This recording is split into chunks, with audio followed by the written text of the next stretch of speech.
ಬ್ರಹ್ಮಶ್ರೀ ಪಿತಾಮಹ ಸುಭಾಷ್ ಪತ್ರಿಜಿಯವರಿಗೆ ವಂದಿಸುತ್ತಾ, ಸ್ವರ್ಣಮಾಲಾ ಪತ್ರಿಜಿ ಅಮ್ಮನವರಿಗೆ ವಂದಿಸುತ್ತಾ, PSSM ಮೂಮೆಂಟ್ನ ಎಲ್ಲ senior pyramid ಮಾಸ್ಟರ್ಗಳಿಗೆ ವಂದಿಸುತ್ತಾ, ಹರಿವಾಯು ಗುರುಗಳಿಗೆ ವಂದಿಸುತ್ತಾ, ಭಗವಂತ ನಾರಾಯಣನಿಗೆ ವಂದಿಸುತ್ತಾ, ನಮ್ಮೆಲ್ಲರ ಮಾಸ್ಟರ್ ಆದಂತಹ grand master Prabodh Achyuth master ಅವರಿಗೆ ವಂದಿಸುತ್ತಾ, ಲೋಕ ಕಲ್ಯಾಣಾರ್ಥವಾಗಿ ಅಂತ ನಡೀತಾ ಇರುವ ನಮ್ಮ ಈ ಧ್ಯಾನ ಯಜ್ಞದಲ್ಲಿ ಭಾಗವಹಿಸಿದಂತಹ ಎಲ್ಲಾ ಧ್ಯಾನ ಯೋಗಿ ಬಂಧುಗಳಿಗೆ ವಂದಿಸುತ್ತಾ, ನಮ್ಮ ಈ ಧ್ಯಾನ ಯಜ್ಞದಲ್ಲಿ ನಾವೆಲ್ಲರೂ ಮುಂದುವರಿಯೋಣ ಅಂತ ಹೇಳ್ತಾ, ಈ ಧ್ಯಾನ ಯಜ್ಞಕ್ಕೆ ಸಮಸ್ತ ಬ್ರಹ್ಮಾದಿ ದೇವತೆಗಳನ್ನ, ಯಕ್ಷಗಂಧರ್ವ ಕಿನ್ನರರ ಚೈತನ್ಯವನ್ನ ಆವಾಹನೆಯನ್ನು ಮಾಡೋಣ. ಮೇಲಿನ ಲೋಕಗಳ ಎಲ್ಲ astral masters, great masters, enlightened masters ಚೈತನ್ಯವನ್ನ ಆವಾಹನೆಯನ್ನು ಮಾಡೋಣ. ಈ ಬ್ರಹ್ಮಾಂಡದಲ್ಲಿ ಯಾರೆಲ್ಲ ಬ್ರಹ್ಮಶ್ರೀಗಳು ಅಂತ ಇದ್ದಾರೆ, ಗ್ರ್ಯಾಂಡ್ ಮಾಸ್ಟರ್ಸ್ ಅಂತ ಇದ್ದಾರೆ, ಅವರೆಲ್ಲರ ಚೈತನ್ಯವನ್ನು ಕೂಡ ನಿಮ್ಮ ಈ ಧ್ಯಾನ ಯಜ್ಞದಲ್ಲಿ ಆವಾಹನೆಯನ್ನು ಮಾಡೋಣ. ಲೋಕ ಕಲ್ಯಾಣಾರ್ಥವಾಗಿ ಅಂತ ಹೇಳಿ ಯಾರೆಲ್ಲ ತಪಸ್ಸು ಮಾಡ್ತಾ ಇದ್ದಾರೆ, ಧ್ಯಾನ ಮಾಡ್ತಾ ಇದ್ದಾರೆ, ಯೋಗಿಗಳು, ಸಿದ್ಧ ಪುರುಷರು, ಋಷಿ ಮುನಿಗಳು, ಹಿಮಾಲಯದ ಯೋಗಿಗಳು, ಅವರೆಲ್ಲರ ಚೈತನ್ಯವನ್ನು ಕೂಡ ನಮ್ಮ ಈ ಧ್ಯಾನ ಯಜ್ಞದಲ್ಲಿ ಆವಾಹನೆಯನ್ನು ಮಾಡೋಣ. ಈ ಬ್ರಹ್ಮಾಂಡದಲ್ಲಿರುವಂತಹ ಎಲ್ಲ ಆಸ್ಟ್ರಲ್ ಪಿರಮಿಡ್ಗಳನ್ನ, ಎಲ್ಲ ಆಸ್ಟ್ರಲ್ ಕ್ರಾಪ್ ಸರ್ಕಲ್ಗಳನ್ನ, ಆಸ್ಟ್ರಲ್ ಕ್ರಿಸ್ಟಲ್ಗಳನ್ನ ನಮ್ಮ ಈ ಧ್ಯಾನ ಯಜ್ಞದಲ್ಲಿ ಆವಾಹನೆಯನ್ನು ಮಾಡೋಣ. ಅವುಗಳ ಎಲ್ಲ ಶಕ್ತಿಯನ್ನ ಈ ಧ್ಯಾನ ಯಜ್ಞದಲ್ಲಿ ಆವಾಹನೆಯನ್ನು ಮಾಡುತ್ತಾ ನಮ್ಮೆಲ್ಲರ ಪೂರ್ಣಾತ್ಮನನ್ನ ಆವಾಹನೆಯನ್ನು ಮಾಡೋಣ. ವಿಶ್ವರೂಪಿಯಾದ ಪರಬ್ರಹ್ಮ ಸ್ವರೂಪಿಯಾದ ಭಗವಂತನನ್ನ ಆವಾಹನೆಯನ್ನು ಮಾಡ್ತಾ ಇದ್ದ ಭಗವಂತನ ಪ್ರೇರಣೆಯಂತೆ, ಶ್ರೀಕೃಷ್ಣನ ಪ್ರೇರಣೆ ಸಂಕಲ್ಪದಂತೆ ಭಗವದ್ಗೀತಾ ಧ್ಯಾನ ಯಜ್ಞ ನಡೀತಾ ಇತ್ತು. ಅದರಲ್ಲಿ ನಾವು ಈಗಾಗಲೇ ಮೊದಲನೇ ಅಧ್ಯಾಯ ಅರ್ಜುನ ವಿಷಾದ ಯೋಗ, ಅರ್ಜುನ ವಿಷಾದ ಯೋಗವನ್ನು ನೋಡ್ತಾ ಇದ್ವಿ. ಅದರಲ್ಲಿ ಈಗಾಗಲೇ ಆ ದುರ್ಯೋಧನ ದುರ್ಯೋಧನ ಆ ಯುದ್ಧರಂಗದಲ್ಲಿ ಬಂದು ನಿಂತಹ ಆ ಪಾಂಡವರ ಸೈನ್ಯವನ್ನು ಕಂಡು ತನ್ನಲ್ಲಿ ಆದಂತಹ ಒಂದು ಅಂದ್ರೆ ಏನಂತೀವಿ, ನಂಜು ಕಾರುವುದು ಅಂತೀವಲ್ಲ, ಅಪಹಾಸ್ಯ ಮಾಡುವುದು, ತನ್ನವರ ಬಗ್ಗೆ ತನಗೆ ನಂಬಿಕೆ ಇಲ್ಲದೆ ಅವರ ಬಗ್ಗೆ ಅವರನ್ನ ಚುಚ್ಚಿ ಮಾತನಾಡುವಂಥದ್ದು, ಸಂಬೋಧನೆ ಮಾಡುವಂಥದ್ದು, ಅಂದ್ರೆ ದ್ರೋಣಾಚಾರ್ಯರನ್ನ ತನ್ನ ಗುರುಗಳು ಅನ್ನುವುದನ್ನು ಕೂಡ ಆ ಲೆಕ್ಕಿಸದೆ ಒಬ್ಬ ದುರಹಂಕಾರದಿಂದ ಅವರನ್ನ ಆ ಒಬ್ಬ ಬೇಜವಾಬ್ದಾರಿತನದಿಂದ, ಅಹಂಕಾರದಿಂದ ದುರ್ವರ್ತನೆಯನ್ನು ಮಾತಾಡ್ತಾ ಹೇಳ್ತಾ ಕೊನೆಗೆ ಅವನು ಹೇಳ್ದ, ಹೀಗೆಲ್ಲ ಹೇಳಿ ಲಾಸ್ಟ್ಗೆ ಏನು ಹೇಳಿದ ಅಂತಂದ್ರೆ, ನಿನ್ನೆ ದಿವಸ ಆ ಏನು ಆ ಈ ಒಂದು ನಮ್ಮ ಕೌರವರ ಸೈನ್ಯವನ್ನು, ಕೌರವರ ಸೈನ್ಯದ ಸೇನಾಧಿಪತಿ ಯಾರು, ಭೀಷ್ಮಾಚಾರ್ಯರು. ಆ ಭೀಷ್ಮಾಚಾರ್ಯರನ್ನ ಎಲ್ಲರೂ ಸುತ್ತ ನಿಂತವರಾಗಿ, ರಕ್ಷಣೆ ಮಾಡುವವರಾಗಿ ಅವರನ್ನ ನೀವು ಸಂರಕ್ಷಣೆಯನ್ನು ಮಾಡಿ, ಯಾಕೆಂದ್ರೆ ಅಂತ ಹೇಳಿ ಅಪಹಾಸ್ಯದಿಂದ ಮಾತನಾಡಿದ್ದ. ಯಾಕೆ ಅಪಹಾಸ್ಯದಿಂದ ಮಾತನಾಡಿದ್ದ ಅಂತಂದ್ರೆ, ಅಂದ್ರೆ ಇವರು ಹಣ್ಣು ಮುದುಕರು ಆ ಅನ್ನೋಂತ, ಅಂದ್ರೆ ಹಣ್ಣು ಮುದುಕರು ಆ ಮತ್ತೆ ಯಾಕಂದ್ರೆ ಅವರು ಈಗ ಅವರನ್ನ ರಕ್ಷಣೆ ಮಾಡುವುದು ನಮ್ಮೆಲ್ಲರ ಜವಾಬ್ದಾರಿ ಆ ಅಂತ ಹೇಳಿ ಎಚ್ಚರಿಸುವ ರೀತಿ, ಅಪಹಾಸ್ಯ ಮಾಡುವ ರೀತಿ, ಅವ್ರೇನು ಮಾಡಿಯಾರು ಅನ್ನುವ ಹಾಗೆ ಅಪಹಾಸ್ಯದಿಂದ ತಾನು ಹೇಳಿದ್ದ. ಆಗ ಯಾವಾಗ ಈ ಮಾತನ್ನ ಹೇಳಿದ ಕೂಡಲೇ ಇಷ್ಟೆಲ್ಲ ಬೇಜಾರಾಗಿ ಒಂದ್ ರೀತಿ ನಿರಾಶಾದಾಯಕನಾಗಿ ಮಾತಾಡ್ತಾ ಇದ್ದಂತಹ ದುರ್ಯೋಧನನ ಮಾತುಗಳನ್ನ ಪಕ್ಕದಲ್ಲೇ ಕೇಳ್ತಾ ಇದ್ದಂತಹ ಭೀಷ್ಮಾಚಾರ್ಯರು ಆ ದುರ್ಯೋಧನನಿಗೆ ಉತ್ಸಾಹವನ್ನು ತುಂಬಲು ಸಲುವಾಗಿ ಅವನಲ್ಲಿ ಹ್ಮ್ ಏನಂತೀವಿ ಆ ಒಂದು ಯುದ್ಧೋತ್ಸವವನ್ನ ತುಂಬುವ ಸಲುವಾಗಿ ಏನ್ ಮಾಡಿದ್ರು ಅಂತಂದ್ರೆ, ಅವನ ಪ್ರೀತಿಗಾಗಿ, ಅವನಿಗೆ ಖುಷಿ ಆಗ್ಲಿ ಅಂತ ಹೇಳಿ ಶಂಖನಾದವನ್ನು ಮಾಡಿದ್ರು. ಯಾರು, ಭೀಷ್ಮಾಚಾರ್ಯರು ಶಂಖನಾದವನ್ನ ಮಾಡಿದ್ರು. ಶಂಖನಾದವನ್ನು ಯಾಕೆ ಮಾಡಿದ್ರು ಅಂತಂದ್ರೆ, ಈಗಾಗಲೇ ನಾವು ಸಿದ್ಧರಿದ್ದೇವೆ, ಯುದ್ಧಕ್ಕೆ ನಾವು ಸನ್ನದ್ಧರಾಗಿದ್ದೇವೆ. ಯಾಕುವಾಗ ಭೀಷ್ಮಾಚಾರ್ಯರು ಶಂಖನಾದವನ್ನು ಮಾಡಿದ್ರು, ಕೂಡ್ಲೇ ಕೌರವರ ಸೈನ್ಯದಲ್ಲಿದ್ದಂತಹ ಎಲ್ಲ ನಗಾರಿಗಳು, ಡೋಲು, ಆಮೇಲೆ ಏನಂತೀವ ಅವು ರಣಕಹಳೆ, ರಣಕಹಳೆಗಳೆಲ್ಲ ಮೊಳಗಲಿಕ್ಕೆ ಶುರು ಮಾಡಿದ್ವು ಅಂತ ಒಂದೇ ಸರಿ. ಅದು ಹೇಗಿತ್ತಪ್ಪ ಅಂತಂದ್ರೆ ಆ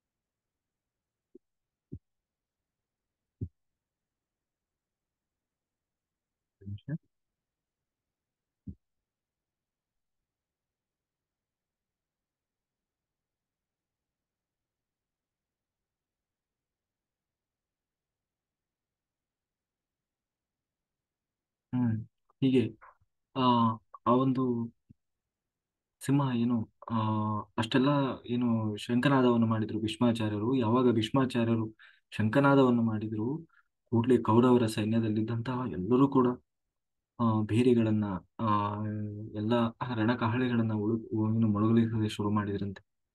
ಆ, ಅದನ್ನು ಯಾಕೆ ಹಾಗೆ ಮಾಡ್ತಾ ಇದ್ರು ಅಂದ್ರೆ, ಸೈನ್ಯ ಕಿಲೋಮೀಟರ್ ಗಟ್ಟಲೆ ಜಮಾವಣೆಗೊಂಡಿರ್ತದೆ.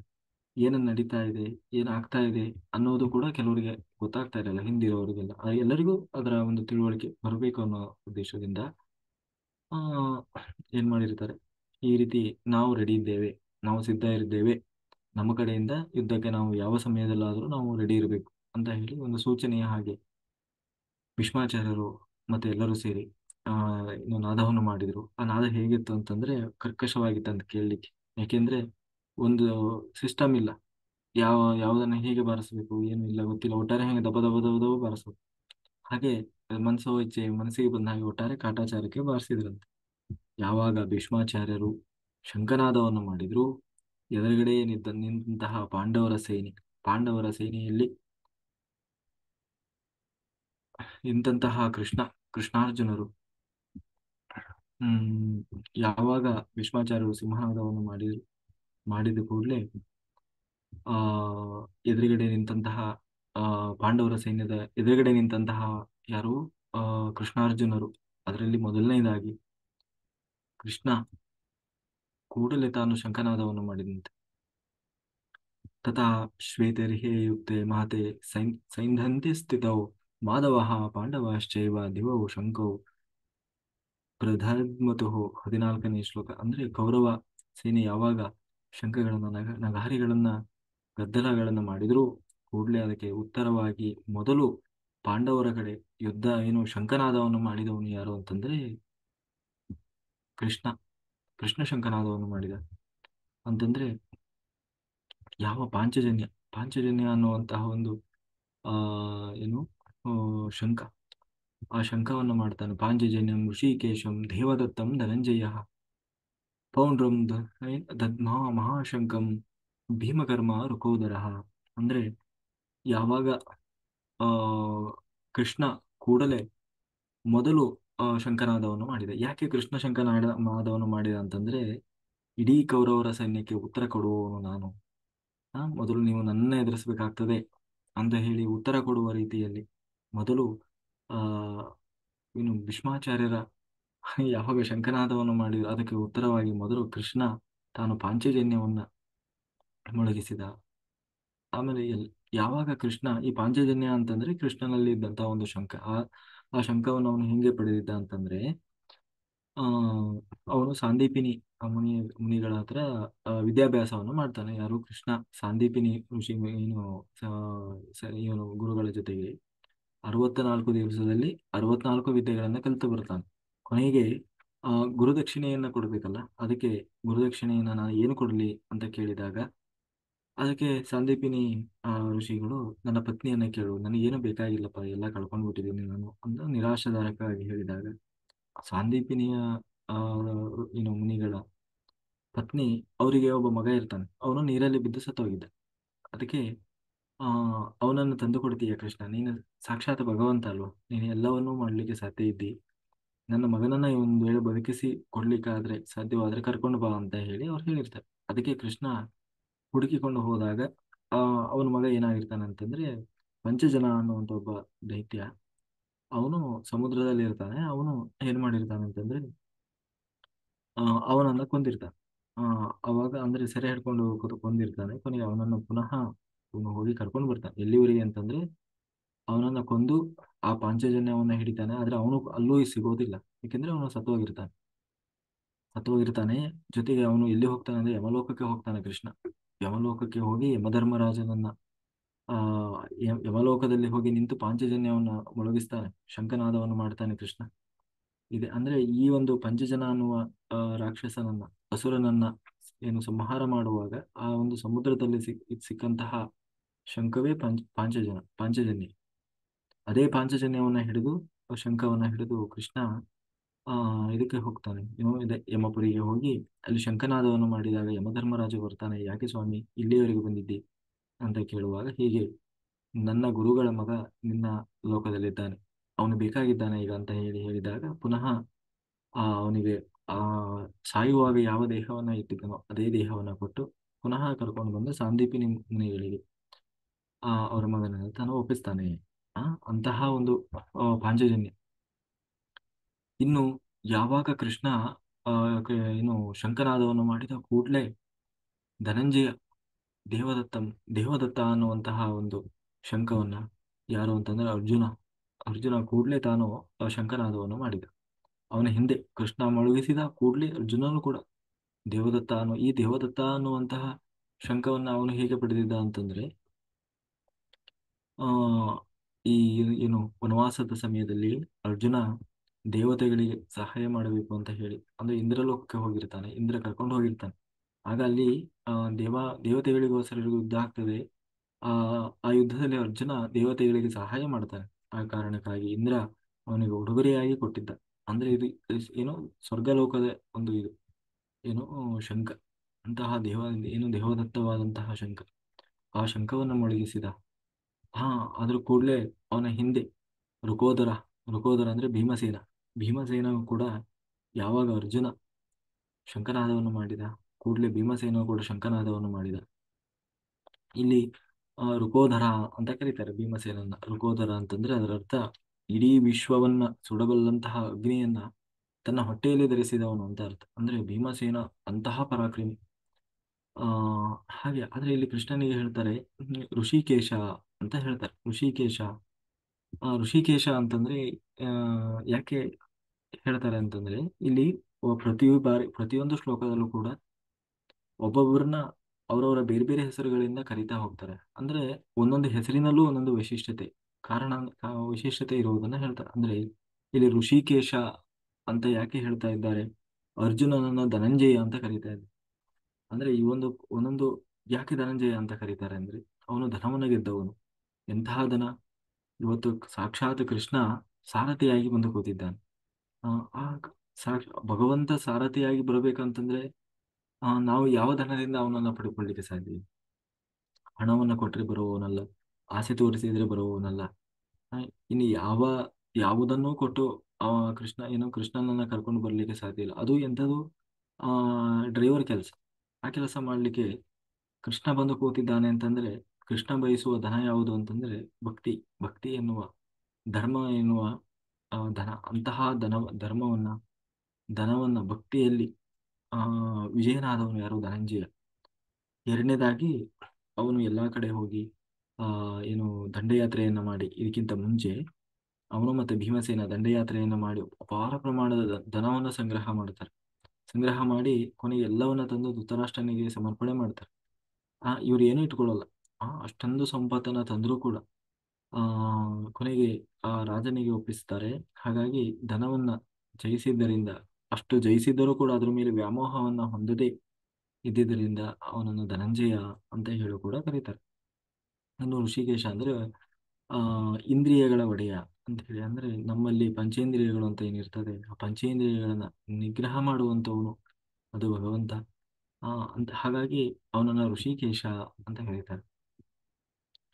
ಯಾವಾಗ ಇವರು ಮೂರು ಜನವು ಕೂಡ ಇದು ಮಾಡ್ತಾರೆ ಕೂಡಲೇ ಅನಂತ ವಿಜಯಂ ರಾಜ ಕುಂತಿಪುತ್ರೋ ಯುಧಿಷ್ಠಿರಃ ನಕುಲಃ ಸಹದೇವಶ್ಚ ಸುಘೋಷ ಮಣಿಪುಷ್ಪಕವು. ಅಂದ್ರೆ ನೆಕ್ಸ್ಟ್ ಯಾವಾಗ ಕೂಡಲೇ ಯುಧಿಷ್ಠಿರ ಅಂದ್ರೆ ಧರ್ಮರಾಜ ಮೊದಲು ಕ್ರಮಬದ್ಧವಾಗಿ ಒಟ್ಟು 18 ಜನ ಈಗ ಸಿಂಹನಾದವನ್ನು ಮಾಡ್ತಾರೆ, ಏನು ಶಂಖನಾದವನ್ನು ಮಾಡ್ತಾರೆ. ಯಾಕೆ 18 ಅಂತ ಹೇಳ್ತಾ ಇದ್ದಾರೆ ಅಂತಂದ್ರೆ 18 ಅನ್ನುವುದು ವಿಜಯದ ಸಂಕೇತ.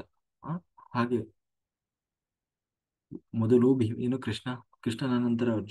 ಕೃಷ್ಣನ ನಂತರ ಅರ್ಜುನ ಯಾಕೆ ಬಂದ ಅಂತಂದ್ರೆ ಅರ್ಜುನನಲ್ಲಿ ಅವನ ಏನು ನಾರಾಯಣ ಸಾಕ್ಷಾತ್ ಕೃಷ್ಣನಾಗಿ ಬಂದ್ರೆ ನರನಾಗಿ ನರನ ಅಂಶ ಅರ್ಜುನನಲ್ಲಿ ಇಂದ್ರ ಮಾತ್ರ ಅಲ್ಲ, ನರನ ಅಂಶವಿದೆ. ಜೊತೆಗೆ ಯಾರು ಆ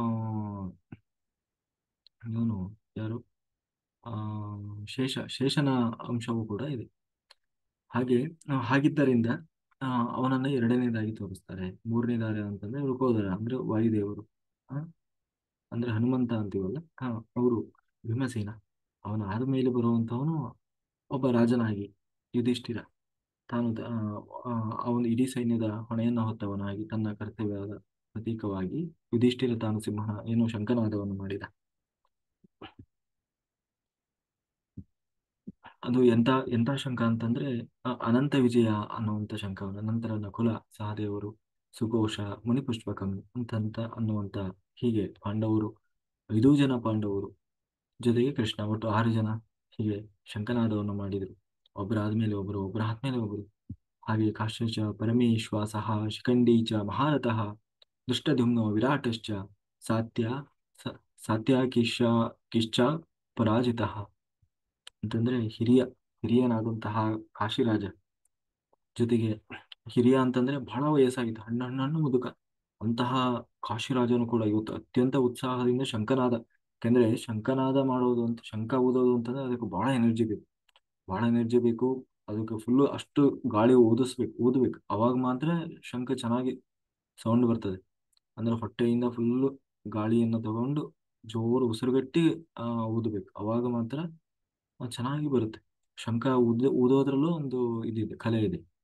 ಹಾಗೆ ಅಷ್ಟು ಗರ್ಜನೆ ಸಿಂಹನಾದ ಬರುವ ಹಾಗೆ ಅವರು ಊದ್ತಾ ಇದ್ದಾರೆ ಅಂತಂದ್ರೆ ಅದರಲ್ಲೂ ಅಷ್ಟು ಯಾಕೆ ಅವರಿಗೆ ಅಷ್ಟು ಹಣ್ಣು ಮುದುಕರು ಅಂತಂದ್ರೆ ಅವರಲ್ಲಿ ಎಷ್ಟು ಉತ್ಸಾಹ ಇದೆ ಅನ್ನೋದನ್ನ ತೋರಿಸ್ತಾ ಇದ್ದಾರೆ.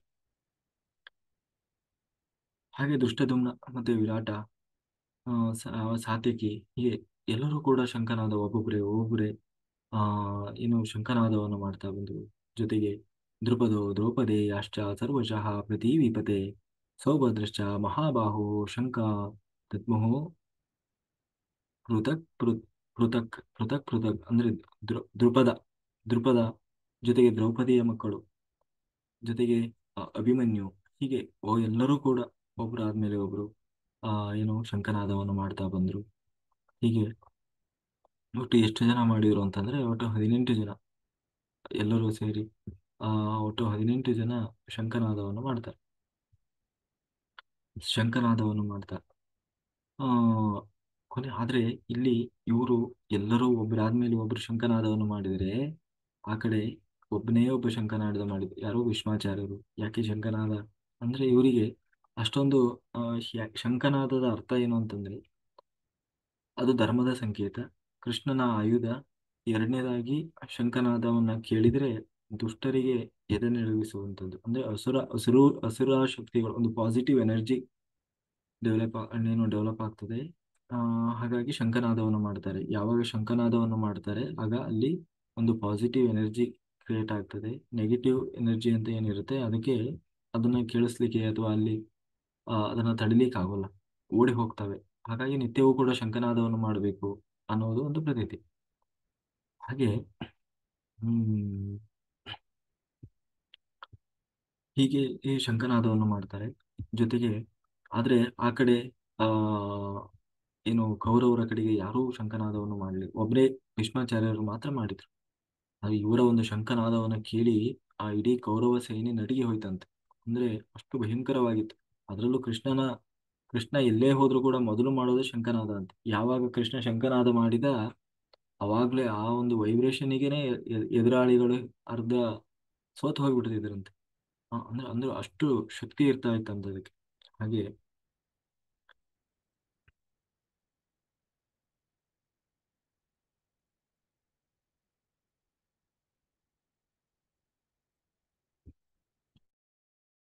ಹೀಗೆ ಯಾವಾಗ ಶಂಖನಾದವನ್ನು ಮಾಡಿದ್ರು ಕೂಡಲೇ ಅರ್ಜುನ ಎಲ್ಲರೂ ಕೂಡ ಬಹಳ ಅಂದ್ರೆ ಆ ಕಡೆಯಿಂದನೂ ಯುದ್ಧಕ್ಕೆ ಸನ್ನದ್ಧರಾಗಿದ್ದಾರೆ ಅನ್ನೋದು ಗೊತ್ತಾಯ್ತು. ಈ ಕಡೆಯಿಂದನೂ ಎದುರುಗಡೆಯಿಂದ ಎಲ್ಲರೂ ಆ ಏನು ನಾವು ಕೂಡ ಸಿದ್ಧರಿದ್ದೇವೆ ಅನ್ನೋದನ್ನ ಈ ಕಡೆನೂ ಇದಾಯ್ತು ಏನು ಸೈನ್ಯದಲ್ಲಿ.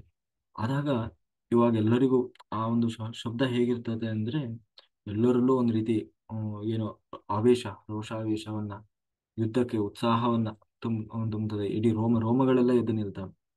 ಹಾಗೆ ಇವನಲ್ಲೂ ಕೂಡ ಯಾರಲ್ಲಿ ಅರ್ಜುನನಲ್ಲಿ ಕೂಡ ಅದೇ ರೀತಿಯ ಒಂದು ಆಯ್ತು. ಏನಂತಂದ್ರೆ ಈ ಸಂದರ್ಭದಲ್ಲಿ ಏನಾಯ್ತಂದ್ರೆ ಆಂಜನೇಯನ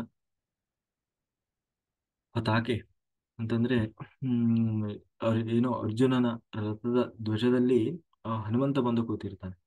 ಅಂತಹ ಮಾರುತಿ ಪತಾಕೆಯನ್ನ ಹೊಂದಿದಂತಹ ಅರ್ಜುನ ತಾನು ಅಹಂಕಾರದಿಂದ ಇವಾಗ ಅವನಲ್ಲಿ ಏನೋ ಒಂದು ರೀತಿ ಏನೋ ನಾನು ಮೂರು ಲೋಕದ ಗಂಡ, ನಾನು ಗಾಂಡೀವವನ್ನು ಹಿಡಿದವನು, ನಾನು ದೊಡ್ಡ ಬಿಲ್ಲೋಜ ಅನ್ನುವ ಅಹಂಕಾರ ಬಂದುಬಿಟ್ಟಿದೆ. ಅಹಂಕಾರ ಬಂದು ಅವನು ಹೇಳ್ತಾ ಇದ್ದಾನೆ. ಅಂದ್ರೆ ಇಲ್ಲಿಯವರೆಗೆ ದುರ್ಯೋಧನನ ಸ್ಥಿತಿ ಹೇಗಿತ್ತು ಅನ್ನುವುದರ ಬಗ್ಗೆ ಹೇಳಿದರು, ವಿಷಾದ. ಈಗ ಅರ್ಜುನನ ವಿಷಾದ, ಅರ್ಜುನನ ಪಾಳೆ. ಈಗ ಅರ್ಜುನ ಹೇಗೆ ವರ್ತನೆ ಮಾಡ್ತಾನೆ? ಇಲ್ಲಿ ಅರ್ಜುನ ಯಾರನ್ನ ಪ್ರತಿಬಿಂಬಿಸ್ತಾನೆ ಅಂತಂದ್ರೆ ನಿಮ್ಮನ್ನ ಎಲ್ಲರನ್ನೂ ಪ್ರತಿಬಿಂಬಿಸ್ತಾನೆ. ಅಂದ್ರೆ ಎಲ್ಲ ಆತ್ಮಗಳನ್ನ ಪ್ರತಿಬಿಂಬಿಸುವವನು ಅರ್ಜುನ. ನಾವು ಯಾವ ಸ್ಥಿತಿಯಲ್ಲಿ ಇರ್ತೇವೆ, ನಮ್ಮಲ್ಲಿ ಯಾವ ರೀತಿಯ ಗೊಂದಲಗಳು ಬರ್ತದೆ, ಆ ಧರ್ಮದ ನಿರ್ಧಾರ ಮಾಡುವಲ್ಲಿ ನಾವು ಹೇಗೆ ಎಡುತ್ತೇವೆ, ಹ್ಮ್? ನಾವು ಆ, ಹೇಗೆಲ್ಲ ಆ, ಏನೋ ಒಂದು ವಿಷಯವನ್ನ ತಗೊಳ್ತೇವೆ, ಅದನ್ನು ಹೇಗೆ ವಿಮರ್ಶೆ ಮಾಡೋದಿಲ್ಲ ಅನ್ನುವುದನ್ನ ಈಗ ನಾವು ಮುಂದೆ ನೋಡ್ತಾ ಹೋಗ್ತೀವಿ, ಆಯ್ತಾ? ಅದರಲ್ಲಿ ಅರ್ಜುನ ಹೇಳಿದ, ಸೇನೆಯವರು ಸೇನೆಯವರು ಭಯೋರ್ ಮಧ್ಯೆ ರಥಂ ಸ್ಥಾಪಯಾಮಿ ಚ್ಯುತ. ಅಂದ್ರೆ ಅರ್ಜುನ ಉವಾಚ, ಕೃಷ್ಣನಿಗೆ ಆದೇಶ ಮಾಡ್ತಾನೆ. ಕೃಷ್ಣ, ಎರಡೂ ಸೈನ್ಯದ ನಡುವೆ ನನ್ನ ರಥವನ್ನ ಹೋಗಿ ನಿಲ್ಲಿಸು. ನನ್ನ ರಥ ಅಂದ್ರೆ ಇಲ್ಲಿ ಸಂಪೂರ್ಣವಾಗಿ ಆ ಅರ್ಜುನನಿಗೆ ಒಂದು ರೀತಿ ನಾನು ಅನ್ನುವ ಅಹಂಕಾರ ಬಂದಿದೆ. ಜೊತೆಯಲ್ಲಿ ಕೃಷ್ಣ ಇದ್ದಾನೆ ಅನ್ನುವ ಒಂದು ಇದನ್ನು ಮರೆತು ಹೋಗಿದ್ದಾನೆ. ಅಂದ್ರೆ ಯಾರೋ ಈಗ ಡ್ರೈವರಿಗೆ ಹೇಳ್ತಾರಲ್ವಾ, ಹಾ ನಡಿಯಪ್ಪ ಅಲ್ಲಿಗೆ, ಹಾ ಬಾರಪ್ಪ ಹೋಗೋಣ ಅಂತ ಹೇಳಿ, ಏ ಹೋಗೋ ಬಾರೋ ಅಂತಾರಲ್ಲ, ಹಾಗೆ ಹೇಳ್ತಾ ಇದ್ದೇನೆ. ಅಚ್ಯುತ ಅಂತ ಯಾಕೆ ಕರೀತಾ ಇದ್ದಾನೆ ಅಂದ್ರೆ ಚ್ಯುತಿ ಇಲ್ಲದವನೇ. ಅಂದ್ರೆ ಚ್ಯುತಿ ಇಲ್ಲದವನು ಯಾರು? ಎಂದೆಂದೂ ತನ್ನ ಸ್ಥಾನದಿಂದ ಕೆಳಗೆ ಇಳಿಯದವನು ಯಾರು? ಭಗವಂತ. ಯಾರು ಯಾವ ಸ್ಥಿತಿಯನ್ನು ಬೇಕಾದ್ರೂ ಹೊಂದಬಹುದು, ಆದ್ರೆ ಭಗವಂತ ಯಾವತ್ತೂ ತನ್ನ ಸ್ಥಿತಿಯನ್ನ ಆ, ಇಳಿದು ಬರುವವನಲ್ಲ. ಯಾಕೆಂದ್ರೆ ಒಂದು ಆತ್ಮ ಕೆಳಗಡೆನೂ ಬರ್ಬೋದು, ಮೇಲೂ ಹೋಗ್ಬೋದು. ಆದ್ರೆ ಭಗವಂತ ಹಾಗಲ್ಲ, ಯಾವತ್ತೂ ಅವನ ಸ್ಥಾನದಲ್ಲೇ ಇರುವವನು ಅಚ್ಯುತ, ಚ್ಯುತಿ ಇಲ್ಲದವನು. ಅಳಿವೇ ಇಲ್ಲದಂತಹ ಕೃಷ್ಣನೇ, ಎರಡು ಪಡೆಗಳ ನಡುವೆ ನನ್ನ ರಥವನ್ನು ನಿಲ್ಲಿಸಯ್ಯ ಅಂತ ಹೇಳಿದ ಕೂಡಲೇ ಕೃಷ್ಣ ನಕ್ಕ. ಆಯ್ತು ಅಂತ ಹೇಳಿ ಏನ್ ಮಾಡದ, ಕೃಷ್ಣ ತಗೊಂಡು ಹೋಗಿ ಎರಡೂ ಸೈನ್ಯದ ನಡುವೆ ತಾನು ನಿಲ್ಲಿಸ್ತಾನೆ. ಎರಡೂ ಸೈನ್ಯದ ನಡುವೆ ನಿಲ್ಲಿಸಿದಂತಹ ಕೃಷ್ಣ ಆ ಏನಂತ ಅಂತಂದ್ರೆ ಆ ನಿಲ್ಲಿಸ್ತಾನೆ. ಅದಕ್ಕೆ ಯಾಕೆ ಹಾಗೆ ಹೇಳ್ತಾನೆ ಅರ್ಜುನ ಅಂತಂದ್ರೆ, ನೋಡು, ನಾನೀಗ ನೋಡ್ಬೇಕು ಏನಂತಂದ್ರೆ, ಆ ಈ ದುಷ್ಟನಾದಂತಹ ದುರ್ಯೋಧನ ಮಹಾ ಯೋಗ್ಯ. ಅವನು ಮಾಡದೇ ಇರೋ ಪಾಪಕರ್ಮವೇ ಇಲ್ಲ, ಮಾಡಬಾರದ ಅನ್ಯಾಯವನ್ನು ಮಾಡ್ತಾ ಇದ್ದಾನೆ. ಇಂತಹ ದುಷ್ಟನಾದಂತಹ ದುರ್ಯೋಧನ, ದುಶ್ಯಾಸನ, ಇಂಥವರನ್ನು ಕೂಡ ಸಪೋರ್ಟ್ ಮಾಡ್ಕೊಂಡು ಬಂದಿದ್ದಾರಲ್ವ.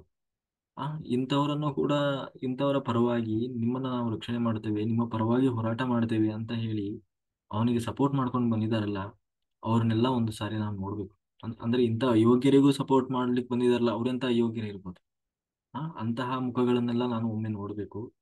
ಅಷ್ಟೇ ಅಲ್ಲ, ನಾನು ಯಾರೊಂದಿಗೆ ಯುದ್ಧ ಮಾಡಬೇಕಾಗಿದೆ ಅನ್ನುವುದನ್ನ, ಆ ಯಾರ್ಯಾರೆಲ್ಲ ನನ್ನ ಕೈಯಲ್ಲಿ ಸಾಯ್ಲಿಕ್ಕೆ ಹೊರಟಿದ್ದಾರೆ ಅನ್ನೋದನ್ನ ನಾನು ನೋಡ್ಬೇಕು ಅಂತ ಹೇಳಿ ಅಹಂಕಾರದಿಂದ ಅರ್ಜುನ ಹೇಳ್ತಾ ಇದ್ದ. ಇನ್ನು ಯುದ್ಧ ಮಾಡಿಲ್ಲ, ಯುದ್ಧದಲ್ಲಿ ಇವನು ಎಲ್ಲರನ್ನೂ ಸೋಲಿಸ್ತಾನೋ ಅಥವಾ ಅವ್ರು ಇವರನ್ನು ಸೋಲಿಸ್ತಾರೋ, ಆ ಅಥವಾ ಇವನೇ ಅವರನ್ನ ಕೊಲ್ತಾನೋ, ಅವರೇ ಇವರನ್ನ ಕೊಲ್ತಾನೋ, ಅದು ಯಾವುದೂ ಗೊತ್ತಾಗಿಲ್ಲ ಇನ್ನು. ಆದ್ರೆ ಮೊದಲೇ ಹೇಳ್ತಾ ಇದ್ದಾನೆ ಏನು ಅರ್ಜುನ, ನನ್ನಿಂದ ಯಾರೆಲ್ಲ ಏನು ಸಾಯ್ಲಿಕ್ಕಿದ್ದಾರೆ, ಜೊತೆಗೆ ಆ ನಾನು ಯಾರನ್ನೆಲ್ಲ ಸಾಯಿಸ್ಬೇಕಾಗಿದೆ ಅವ್ರನ್ನೆಲ್ಲ ನಾನು ಒಂದ್ಸರಿ ನೋಡ್ಬೇಕು.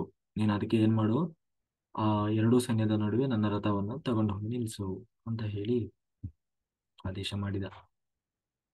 ಈಗ ಸಂಜಯ ಉವಾಚ, ಏವ ಮುಕ್ತೋ ಋಷಿಕೇಶೋ ಗುಢಾಕೇಶೇನ ಭಾರತ ಸೇನೆಯೋರೋ ಭಯೋರ್ಮಧ್ಯೆ ಸ್ಥಾಪಯಿತ್ವ ರಥೋತ್ಸಾಹಂ. ಯಾವಾಗ ಹೀಗೆ ಹೇಳಿದ ಋಷಿಕೇಶ, ತಾನು ಎರಡೂ ಸೈನ್ಯದ ನಡುವೆ ಆಯ್ತು ಅಂತ ಹೇಳಿ ಕೃಷ್ಣ ನಗುತ್ತಾ ಎರಡೂ ಸೈನ್ಯದ ನಡುವೆ ತಗೊಂಡು ಬಂದು ಆ ರಥವನ್ನು ನಿಲ್ಲಿಸ್ತಾನೆ. ರಥವನ್ನು ನಿಲ್ಲಿಸಿದಂತಹ ಕೃಷ್ಣ ಹೇಳಿದ, ಇಲ್ಲಿ ಅವನಿಗೆ ಗೊತ್ತಾಯ್ತು ಅರ್ಜುನ ಯಾವ ಸ್ಥಿತಿಯಲ್ಲಿದ್ದಾನೆ, ಅರ್ಜುನನ ಮನಸ್ಥಿತಿ ಹೇಗಿದೆ ಈಗ ಅಂತ ಹೇಳಿ. ಆದ್ರೆ ಇಲ್ಲಿ ಎಲ್ಲೂ ಕೃಷ್ಣ ಏನೂ ಹೇಳಲ್ಲ, ಏನೂ ವಾದ ಮಾಡಲ್ಲ, ಏನೂ ಉತ್ತರ ಕೊಡಲ್ಲ, ಸುಮ್ಮನೆ ಇರ್ತಾನೆ. ಆಗ ಆ ಹೇಳಿದಂತ ಇಲ್ಲಿ ಕೃಷ್ಣ ಹೇಳುವ ಒಂದೇ ಮಾತು, ಭೀಷ್ಮ ದ್ರೋಣ ಪ್ರಮುಖತಃ ಸರ್ವೇಷಾಂ ಚ ಮಹೀಕ್ಷೇಪಿತಾಂ ಉವಾಚ ಪಾರ್ಥಪೇಷೇತಾನ್ ಸಮವೇತಾನ್ ಕರೋನಿತಿ. ರಥವನ್ನು ಎರಡೂ ಸೈನ್ಯದ ನಡುವೆ ತಂದು ನಿಲ್ಲಿಸಿ, ಅದು ಇಲ್ಲಿ ಭೀಷ್ಮ, ದ್ರೋಣಾಚಾರ್ಯರು ಮತ್ತು ಎಲ್ಲಾ ಅರಸರು ನೇರವಾಗಿ ಅವನ ಕಣ್ಣಿಗೆ ಕಾಣುವಂತೆ ಆ ಬಾಂಧವ್ಯವನ್ನ ಬಡಿದು ಏಳಿಸುವ ರೀತಿಯಲ್ಲಿ, ಹೇ ಪಾರ್ಥ, ಇಲ್ಲಿ ಸೇರಿರುವ ನಿನ್ನ ಕುರುಗಳನ್ನ ನೋಡು. ಕುರುಗಳು ಅಂತಂದ್ರೆ ನಿನ್ನ ಕುಲದವರು, ಕುರುವಂಶದವರು ನೋಡಯ್ಯ ಅಂತ ಹೇಳಿ ಅದಕ್ಕೆ ಸರಿಯಾಗಿ ಯಾರ ಮುಂದೆ ತಂದೆ ನಿಲ್ಸಿದ ಅಂತಂದ್ರೆ ಭೀಷ್ಮಾಚಾರ್ಯರು, ದ್ರೋಣಾಚಾರ್ಯರು, ಹಾ, ಅವ್ರ ಮುಂದೆನೇ ತಂದೆ ನಿಲ್ಲಿಸಿ ಅವನೇನ್ ಹೇಳಿದ್ದ, ನನ್ನ ಯಾರ್ಯಾರೆಲ್ಲ ಬಂದಿದ್ದಾರೆ ನಾನು ನೋಡ್ಬೇಕು ಅಹಂಕಾರದಿಂದ ಹೇಳಿದ್ನಲ್ವ, ಅದೇ ರೀತಿ ವ್ಯಂಗ್ಯ ಆಡುವ ಹಾಗೆ ಏನೋ ಇದು ಮಾಡಿದ ಯಾರು, ಹ್ಮ್ ಆ, ಅರ್ಜುನ. ಅರ್ಜುನನಿಗೆ ಕೃಷ್ಣ ಹೇಳಿದ, ನೋಡು ಅರ್ಜುನ, ನೀನು ಹೇಳಿದಾಗೆ ಎರಡೂ ಸೈನ್ಯದ ಮುಂದೆ ಬಂದು ನಿಲ್ಸಿದ್ದೇನೆ, ನಿನ್ನ ಕುರುಗಳನ್ನ ನೋಡು ಅಂದ್ರೆ ನಿನ್ನ ಸಂಬಂಧಿಗಳನ್ನ ನೋಡಯ್ಯ ಅಂತ ಹೇಳಿ. ಆಗ ಯಾವ ನೋಡಿದ, ಹ್ಮ್ ನೋಡಿದ ಕೂಡಲೇ ಅವನಿಗೆ ಒಂದು ರೀತಿ ಒಳಗಡೆಯಿಂದ ಆ ಏನಂತೀವಿ, ಆತ್ಮೀಯತೆ ಆತ್ಮೀಯತೆ ಶುರುವಾಯಿತು. ಅಂದ್ರೆ ನನ್ನವರು ನನ್ನವರು ಅಂತ. ಯಾಕೆಂದ್ರೆ ದ್ರೋಣಾಚಾರ್ಯರನ್ನ ನೋಡಿದ, ತನಗೆ ವಿದ್ಯೆಯನ್ನ ಕಲಿಸಿದಂತಹ ಗುರುಗಳು.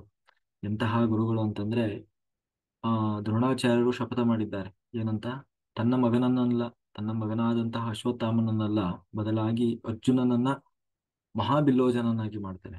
ಯಾಕೆಂದ್ರೆ ಅವನಿಗೆ ಸರಿಸಾಟಿಯಾದ ಇನ್ನೊಬ್ಬ ಬಿಲ್ಲೋಜನ ಇರಬಾರ್ದು, ಹಾಗೆ ಮಾಡ್ತೇನೆ ಅಂತ ಹೇಳಿ ಶಪಥ ಮಾಡಿ ಅರ್ಜುನನ ಇವತ್ತು ಅಷ್ಟು ಎತ್ತರಕ್ಕೆ ಬೆಳೆಸಿದವರೇ ದ್ರೋಣಾಚಾರ್ಯರು.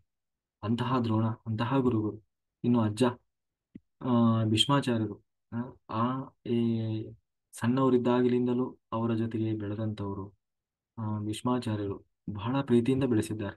ಅಂತಹ ಇವರು ಆಮೇಲೆ ಮಕ್ಕಳು, ಮೊಮ್ಮಕ್ಕಳು, ಅಣ್ಣ ತಮ್ಮಂದಿರು ಎಲ್ಲರೂ ಬಂದಿದ್ದಾರೆ. ಬಂದಂತಹ ಅಲ್ಲಿ ಎರಡೂ ಕಡೆಗಳಲ್ಲಿ ನೆರೆದವರನ್ನ ಅರ್ಜುನ ಕಂಡ. ಅಲ್ಲೆಲ್ಲ ತಂದೆಯ ಹಾಗೆ ಕಾಣ್ತಾ ಇದ್ದಾರೆ ಅವನಿಗೆ, ಅಜ್ಜಂದಿರು ಕಾಣ್ತಾ ಇದ್ದಾರೆ, ಗುರುಗಳು ಕಾಣ್ತಾ ಇದ್ದಾರೆ, ಸೋದರ ಮಾವಂದರು ಬಂದಿದ್ದಾರೆ, ಅಣ್ಣ ತಮ್ಮಂದಿರಿದ್ದಾರೆ. ಆ ಅವರ ಮಕ್ಕಳನ್ನ ಕಂಡ, ಅವರ ಮೊಮ್ಮಕ್ಕಳನ್ನ ಕಂಡ, ಎಲ್ಲರನ್ನ ನೋಡಿದ. ಮಾವಂದಿರು, ಗೆಳೆಯರು, ಎಲ್ಲರೂ ಇಷ್ಟು ದಿವಸ ಯಾರೆಲ್ಲ ಇವ್ರ ಜೊತೆಗೆ ಇದ್ರು ಅವರೇ ಇದ್ದಾರೆ ಎದುರುಗಡೆ. ಅಂತಂದ್ರೆ ಇವನೇ ಹೇಳಿದ್ನಲ್ವ, ಯಾರ ಜೊತೆಗೆ ನಾನು ಯುದ್ಧ ಮಾಡಬೇಕಾಗಿದೆ, ಯಾರನ್ನೆಲ್ಲ ನಾನು ಸಾಯಿಸಬೇಕಾಗಿದೆ, ಅವರನ್ನೆಲ್ಲ ನಾನು ಒಂದು ಸಾರಿ ನೋಡ್ಬೇಕು ಅಂತ ಹೇಳಿ ಯಾವಾಗ ಹೇಳಿದ, ಈಗ ಅವನಲ್ಲಿ ಒಂದು ರೀತಿ ತನ್ನ ಕರ್ತವ್ಯ ಧರ್ಮವನ್ನು ಮರೆತು ಏನಂತೀವಿ ಎಮೋಷನಲ್ ಆಗ್ತಾ ಇದ್ದಾನೆ. ಹೇಗೆ ಅಂತಂದ್ರೆ ಅವನ ಸ್ಥಿತಿ ಹೇಗಿದೆ ಅಂತಂದ್ರೆ, ಒಬ್ಬ ಆ ಅವನ ಒಂದು ಕರ್ತವ್ಯ ಧರ್ಮದಲ್ಲಿ ನಿಂತಾಗ ಯಾವುದನ್ನು ಎಣಿಸಬಾರ್ದು, ಧರ್ಮ ಮಾತ್ರ ಮುಖ್ಯ ಆಗಿರ್ತದೆ ಅಲ್ಲಿ. ನಮಗೆ ಬೇಕಾದವರು, ಬೇಡಾದವರು, ಮತ್ತೆ ಈ ರೀತಿ ವರ್ತನೆ ಮಾಡಬಾರ್ದು. ಉದಾಹರಣೆಗೆ ಈಗ ಒಬ್ಬ ಜಡ್ಜ್ ಏನ್ ಮಾಡ್ತಾರೆ, ಒಬ್ಬ ಅಪರಾಧಿ ಅಂತ ಬಂದಾಗ ಒಬ್ಬ ಜಡ್ಜ್ ಏನ್ ಮಾಡ್ಬೇಕು, ತನಗೆ ಆ ಎದುರಾಳಿ ಏನು ಒಂದು ಕಟಕಟೆಯಲ್ಲಿ ಬಂದು ನಿಂತಿದ್ದಾನೆ. ಜಡ್ಜ್ ಜಡ್ಜ್ ಅವರ ಒಂದು ಪೀಠದಲ್ಲಿ ಕೂತಿದ್ದಾರೆ. ಏನ್ ಮಾಡ್ಬೇಕು ಅವಾಗ, ಓ ಇವನು ಇವನು ಒಂದು ಏನಂತೆ, ಇವನು ನಮ್ಮ ಅಣ್ಣನ ಮಗ, ನಮ್ಮ ತಮ್ಮನ ಮಗ, ಇವನು ನನಗೆ ತುಂಬಾ ಬೇಕಾದವನು ಅಂತ ಹೇಳಿ ಅದನ್ನ ಡಿಸೈಡ್ ಮಾಡಿ ಅವ್ರೇನಾದ್ರೂ ಜಜ್ಮೆಂಟ್ ಕೊಡ್ಲಿಕ್ಕೆ ಆಗ್ತದ? ಒಂದು ವೇಳೆ ಹಾಗೆ ಮಾಡಿದ್ರೆ ಅದು ತಪ್ಪಾಗ್ತದೋ ಸರಿ ಆಗ್ತದೋ? ಇಲ್ಲಿ ತನ್ನ ಕರ್ತವ್ಯವನ್ನು ಮಾತ್ರ ಅವನು ಗಮನಿಸಬೇಕು ಒಬ್ಬ ಜಡ್ಜ್ ಆದವನು. ಅಥವಾ ನನ್ನ ಅಣ್ಣನ ಮಕ್ಕಳು, ನನ್ನ ತಮ್ಮನ ಮಕ್ಕಳು, ಅಥವಾ ನನ್ನ ಮಗನು, ಅಥವಾ ನನಗೆ ಬೇಕಾದವನು ಅವನು ಬಂದಿದ್ದಾನೆ, ಅವನಿಗೆ ನಾನು ಹೆಂಗೆ ಜಜ್ಮೆಂಟ್ ಕೊಡ್ಲಿ, ಇದು ತಪ್ಪಲ್ವಾ ಅಂತ ಹೇಳಿ ಅವನು ಪರವಾಗಿ ಕೊಡ್ಲಿಕ್ಕೆ ಆಗ್ತದೆ. ಇವತ್ತು ಅರ್ಜುನನು ಕೂಡ ಅದೇ ಮಾಡ್ತಾ ಇದ್ದಾನೆ. ಒಬ್ಬ ಕ್ಷತ್ರಿಯನಾಗಿ, ಒಬ್ಬ ರಾಜನಾಗಿ, ಧರ್ಮವನ್ನ ಪರಿಪಾಲನೆ ಮಾಡಬೇಕಾದವನಾಗಿ ತನ್ನ ಕರ್ತವ್ಯ ಧರ್ಮವನ್ನು ಮರೆತು ಇವತ್ತು ನನ್ನವರು ನನ್ನವರು ಅನ್ನುವ ಭ್ರಮೆಗೆ ಬಿದ್ದಿದ್ದಾನೆ. ಅಂತಂದ್ರೆ ಇವನು ಏನ್ ಹೇಳಿಕ್ ಹೊರಟಿದ್ದಾನೆ ಅಂತಂದ್ರೆ, ಆ ನಮ್ಮ ಅವ ಏನಾದ್ರೂ ಮಾಡ್ಲಿ, ಅವರು ಒಳ್ಳೇದಾಗ ದಗ, ವಂಚನೆ, ಮೋಸ, ಅನ್ಯಾಯ, ಅತ್ಯಾಚಾರ ಏನಾದ್ರೂ ಮಾಡ್ಲಿ, ನಮ್ಮವರು ಅಂದ ಕೂಡಲೇ ಅವರನ್ನ ರಕ್ಷಣೆ ಮಾಡಬೇಕು ಅನ್ನುವ ಸ್ಥಿತಿಯಲ್ಲಿ, ಅಂದ್ರೆ ಇದೆಲ್ಲ ಇವತ್ತು ನಾವೇನು ಕಾಣ್ತಾ ಇದ್ದೇವೆ ಅದೇ ಸ್ಥಿತಿಯಲ್ಲಿ ತಾನೇ ಅರ್ಜುನ. ಅವನಿಗೆ ಧರ್ಮಾಧರ್ಮದ ವಿಷಯ ಏನು ಬೇಕಾಗಿಲ್ಲ. ನನ್ನವರು, ಅಣ್ಣಂದಿರು, ತಮ್ಮಂದಿರು, ಸಹೋದರ ಮಾವಂದಿರು, ಈ ರೀತಿ ತಾನು ಯೋಚನೆ ಮಾಡ್ತಾ ಇದ್ದೆ. ಇಲ್ಲಿಂದ ಇನ್ನು ಮುಂದೆ ಅವನಲ್ಲಿ ಆದಂತಹ ಏನಂತೀವಿ ತಳಮಳ, ಮತ್ತೆ ಅವನಲ್ಲಿ ವೀಕ್ನೆಸ್, ಮತ್ತೆ ಅವನಲ್ಲಿ ಭಾವನೆಗಳು ಹೀಗೆಲ್ಲ ಅವನಲ್ಲಿ ಬದಲಾಗ್ತಾ ಇದ್ದಾವೆ. ಎಮೋಷನಲ್ ಆಗಿ ಹೇಗೆ ಅವನು ಇದಾಗ್ತಾ ಇದ್ದಾನೆ, ಅದನ್ನ ಇನ್ ಮುಂದೆ ವಿಷಾದ ಹೀಗೆಲ್ಲ ಅಂದ್ರೆ ಮೊಂಡುವಾದ ಅಂತೀವಿ ನಾವು. ಆ ಒಂದು ರೀತಿ ವಿತಂಡವಾದ ಅಂತೀವಲ್ಲ, ಹಾಗೆ ವಿತಂಡವಾದವನ್ನ ಮಂಡನೆ ಮಾಡ್ತಾ ಹೋಗ್ತಾನೆ ಅರ್ಜುನ. ಆದ್ರೆ ಇಲ್ಲಿ ಅರ್ಜುನ ಹೇಳುವ ಪ್ರತಿಯೊಂದು ವಿಚಾರಗಳು ಕೂಡ ನಾವು ಕೇಳ್ತಾ ಹೋದ್ರೆ, ಹೌದಲ್ವಾ, ಅರ್ಜುನ ಕರೆಕ್ಟೇ ಹೇಳ್ತಾ ಇದ್ದಾನೆ, ಅವನು ಹೇಳೋದ್ರಲ್ಲಿ ತಪ್ಪೇನಿದೆ ಅನ್ನುವ ಹಾಗೇನೆ ನಮಗೆ ಭಾಸ ಆಗ್ತಾ ಹೋಗ್ತದೆ. ಆದ್ರೆ ಇಲ್ಲಿ ಅರ್ಜುನ ಯಾವ ರೀತಿ ಎಲ್ಲ ಪ್ರಶ್ನೆ ಹಾಕ್ತಾ ಹೋಗ್ತಾನೆ, ವಿತಂಡ ವಾದವನ್ನು ಮಾಡ್ತಾ ಹೋಗ್ತಾನೆ. ಈ ಎಲ್ಲಾ ವಾದಕ್ಕೂ ಮುಂದೆ ಕೃಷ್ಣ ಒಂದೊಂದೇ ಒಂದೊಂದೇ ಒಂದೊಂದೇ ಉತ್ತರ ಕೊಡ್ತಾ ಹೋಗ್ತಾನೆ. ಅದರಲ್ಲಿ ಇವನ ವಿತಂಡವಾದ ಹೇಗಿದೆ ಅನ್ನೋದನ್ನು ನಾವೀಗ ನೋಡೋಣ. ಏನಂತಂದ್ರೆ,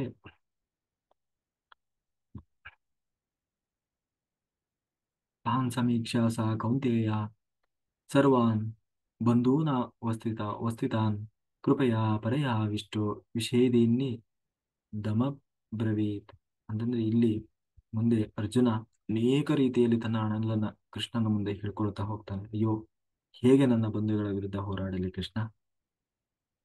ಕೃಷ್ಣ, ನೀನು ಹೇಳ್ತಾ ಇದ್ದೀಯಾ ಯುದ್ಧ ಮಾಡು ಅಂತ. ಇದು ನ್ಯಾಯವೇ ಎನ್ನುವ ಪ್ರಶ್ನೆ ಹೆಚ್ಚಿನವರಲ್ಲಿ ಕಾಣ್ತಾ ಇದೆ. ಯಾಕೆಂದ್ರೆ ಒಬ್ಬ ರಾಜನಾದವನಿಗೆ ಇದು ಒಬ್ಬ ರಾಜನಾದ ಯಾರೋ ಒಬ್ಬ ಸಾಮಾನ್ಯ ಮನುಷ್ಯನಿಗೆ ಹೇಳೋದಾದ್ರೆ ಅದು ಸರಿಯಾಗ್ಬೋದೇನು. ಆದರೆ ರಾಜನಾದವನಿಗೆ ಧರ್ಮದ ಕಡೆ ನಿಂತವನು ಮಾತ್ರ ಬಂಧುವಾಗಿರ್ತಾನೆ. ಆ ಧರ್ಮದ ವಿರುದ್ಧ ಯಾರೇ ನಿಂತಿರಲಿ, ಅವನು ಬಂಧುವೇ ಆಗಿರಲಿ, ಯಾರೇ ಆಗಿರಲಿ, ಅವನು ಅಪರಾಧಿಯೇ. ಅವರನ್ನ ಶಿಕ್ಷಿಸುವುದು ರಾಜನ ಪರಮ ಧರ್ಮ. ಆ ನ್ಯಾಯಸ್ಥಾನದಲ್ಲಿ ನಿಂತು ಒಬ್ಬ ನ್ಯಾಯಾಧೀಶ ಹೇಗೆ ಅನ್ಯಾಯ ಮಾಡಿ ಬಂದಂತಹವನು ತನ್ನ ಬಂಧು ಅಂತನೂ ಕೂಡ ಎಣಿಸದೆ ನ್ಯಾಯದಲ್ಲಿ ಅಥವಾ ಕಾನೂನಿನಲ್ಲಿ ಏನು ಅವನಿಗೆ ಶಿಕ್ಷೆಯನ್ನ ಇಟ್ಟಿದ್ದಾರೋ ಹಾಗೆ ಅವನಿಗೆ ಶಿಕ್ಷೆಯನ್ನು ಕೊಡುತ್ತಾನೋ, ಹಾಗೆ ಆ ಅವನನ್ನು ಕ್ಷಮಿಸದೆ ಒಬ್ಬ ರಾಜದ ಅವನು ಕೊಡಬೇಕಾದದ್ದನ್ನ ಮರೆತು ಇವತ್ತು ತಾನು ತನ್ನ ಬಂಧುಗಳು ಅನ್ನುವ ಭ್ರಮೆಯಲ್ಲಿ ಬಿದ್ದಿದ್ದಾನೆ ಅರ್ಜುನ.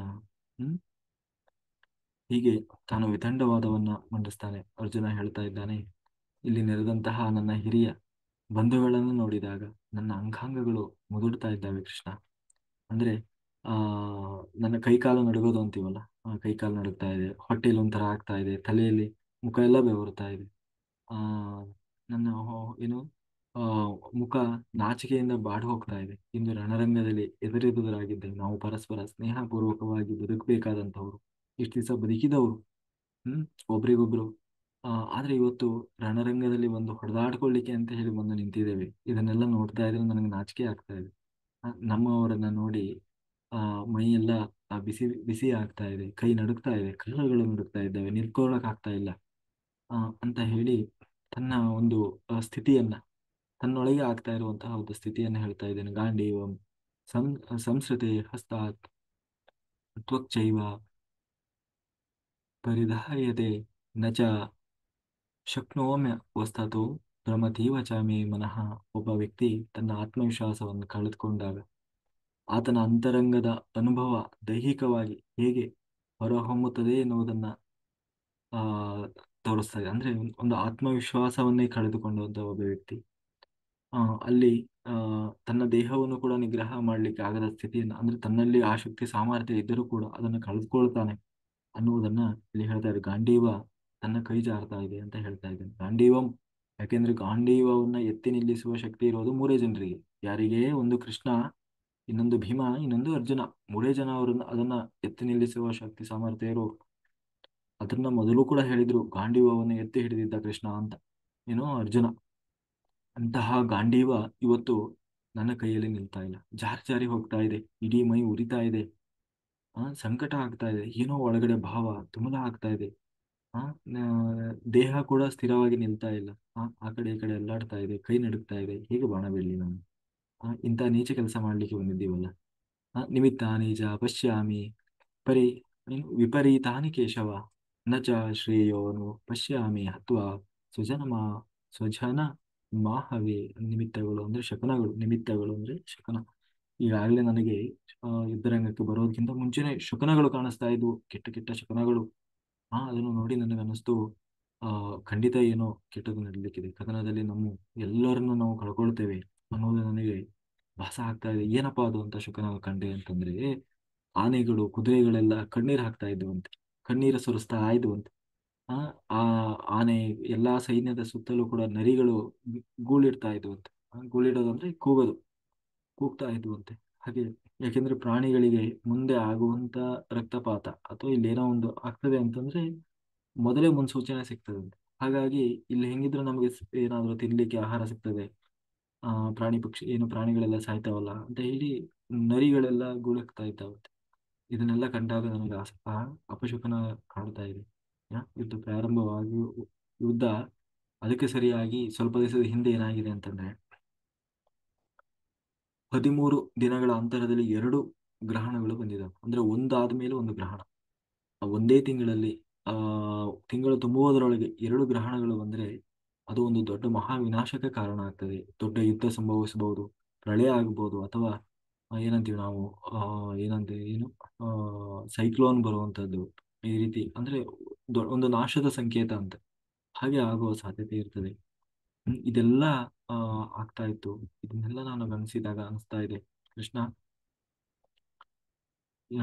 ಖಂಡಿತ ನಾವೆಲ್ಲವನ್ನು ಕಳ್ಕೊಳ್ತೇವೆ ಅಂತ ಹೇಳಿ ತಾನು ತನ್ನ ಮಂಡುವಾದವನ್ನು ಶುರು ಮಾಡಿದೆ. ಅಂತಂದ್ರೆ ಆ ಇಷ್ಟೊತ್ತವರೆಗೂ ಚೆನ್ನಾಗೇ ಇದ್ದ, ಈಗ ಶುರು ಮಾಡ್ಕೊಂಡೆ ಕೃಷ್ಣ ಏನು ಅರ್ಜುನ. ಇಲ್ಲಿ ಅರ್ಜುನ ಹೇಳೋದೆಲ್ಲ ನಾವು ಕೇಳ್ತಾ ಹೋದ್ರೆ ನಮಗೆ ಹೌದಲ್ವಾ, ಕರೆಕ್ಟ್ ಹೇಳ್ತಾ ಇದ್ದೇನೆ, ಅದರಲ್ಲಿ ತಪ್ಪೇನಿದೆ. ಮತ್ತೆ ಹಂಗೆಲ್ಲ ನಾವು ಅಣ್ಣ ಏನು ನಾವು ನಾವೇ ಹೊಡೆದಾಡ್ಕೊಳ್ಬೋದಾ, ನಾವು ನಾವೇ ಈ ತರ ಎಲ್ಲ ಮಾಡಬಹುದಾ, ಇದು ತಪ್ಪಾಗ್ತಾ ಏನೋ ಸರಿಯೇ ಇದೆ, ಇದು ತಪ್ಪ ಅಲ್ವಾ ಅಂತ ಹೇಳಿ ನಮಗೆ ಅನಿಸ್ತಾ ಹೋದ್ರು ಕೂಡ ಮುಂದೆ ಎಲ್ಲಾ ಪ್ರಶ್ನೆಗಳಿಗೆ ಕೃಷ್ಣ ಉತ್ತರ ಹೇಳ್ತಾ ಹೋಗ್ತಾನೆ. ಅವಾಗ ಗೊತ್ತಾಗ್ತದೆ ಆ, ನಾವು ಒಂದು ವಿಷಯವನ್ನ ಹೇಗೆ ತಗೊಳ್ಬೇಕು ಅಂತ. ಈಗ ಅಲ್ಲಿವರೆಗೂ ಇಲ್ಲಿ ಅರ್ಜುನ ಏನೆಲ್ಲ ಹೇಳ್ತಾ ಇದ್ದಾನೆ ಎಲ್ಲವೂ ಹೌದಲ್ವಾ ಹೌದಲ್ವಾ ಅಂತಾನೆ ನಮಗೆ ಅನಿಸ್ತಾ ಹೋಗುತ್ತೆ. ಅದಕ್ಕೆ ಕೃಷ್ಣ, ನಾನು ಗೆಲುವನ್ನ ಬಯಸೋದಿಲ್ಲ.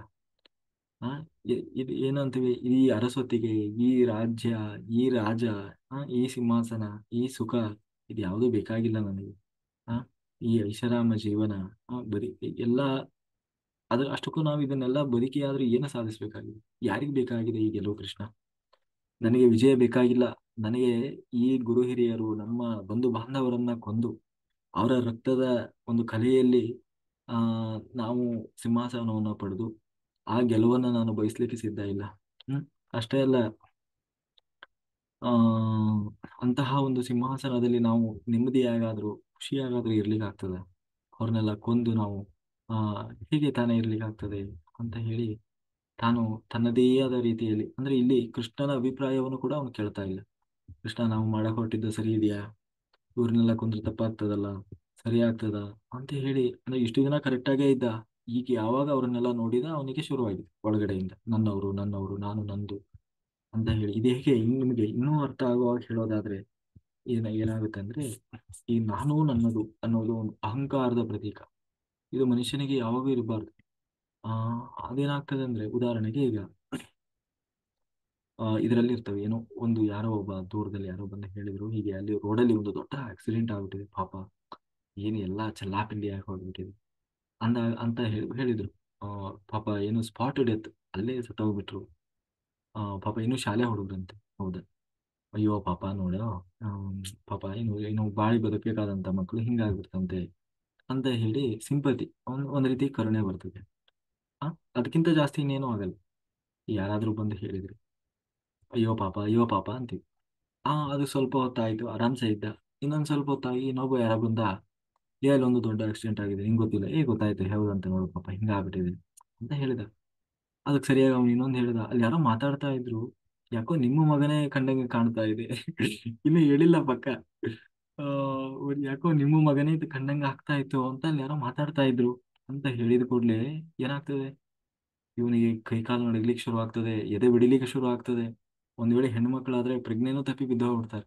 ಇನ್ನೂ ಗೊತ್ತಿಲ್ಲ, ಕನ್ಫರ್ಮ್ ಆಗಿಲ್ಲ, ಬರೀ ನಿಮ್ಮ ಮಗ ಅಂದದಕ್ಕೇನೆ ಶುರುವಾಯ್ತು.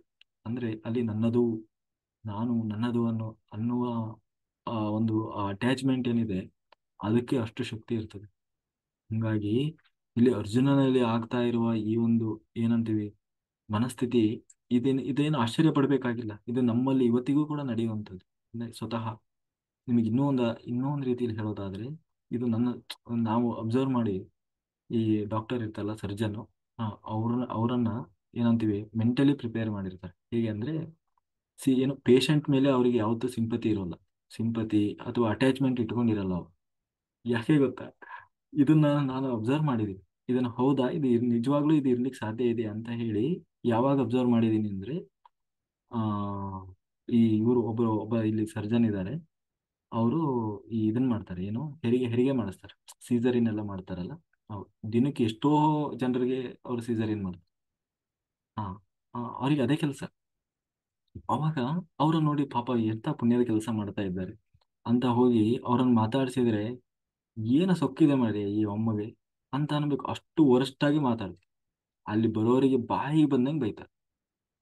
ಅವಾಗ ನನಗೆ ಅನಿಸ್ತು, ಎಸ್, ರಿಯಲಿ ಅವರು ಹಾಗಿದ್ರೆ ಮಾತ್ರ ಆ ಕೆಲಸ ಮಾಡ್ಲಿಕ್ಕೆ ಸಾಧ್ಯ. ಅದು ಅವ್ರು ಏನಾದ್ರೂ ಅಟ್ಯಾಚ್ಮೆಂಟ್ ಇಟ್ಕೊಂಡ್ರೆ ಸಾಧ್ಯನೇ ಇಲ್ಲ ಆ ಕೆಲಸ ಮಾಡ್ಲಿಕ್ಕೆ. ಯಾಕೆ ಗೊತ್ತಾ? ಒಂದು ಸಣ್ಣ ಪಿನ್, ಉದಾಹರಣೆಗೆ ಒಂದು ಮುಳ್ಳು ಚುಚ್ಚಿರ್ತದೆ ಯಾರಿಗೂ, ನಮಗೆ ಚುಚ್ಚಿದೆ ಅಂತ ತಿಳ್ಕೊಳ್ಳಿ. ಆ ಮುಳ್ಳನ್ನ ತೆಗಿಲಿಕ್ಕಾದ್ರೆ ನಾವು ಎಷ್ಟು ಕಷ್ಟಪಡ್ತೀವಿ. ಎಲ್ಲಿ ನಾವು ಪಿನ್ ಹಾಕಿ ತೆಗೆಯುವಾಗ ಸ್ವಲ್ಪ ಮತ್ತೇನಾದ್ರೂ ಏನು ಚುಚ್ಚಿ ಬಿಡ್ತದೇನೋ ಅಂತ ಹೇಳಿ ಬಹಳ ನಾಜೂಕಿಂದ ತೆಗಿತೀವಿ.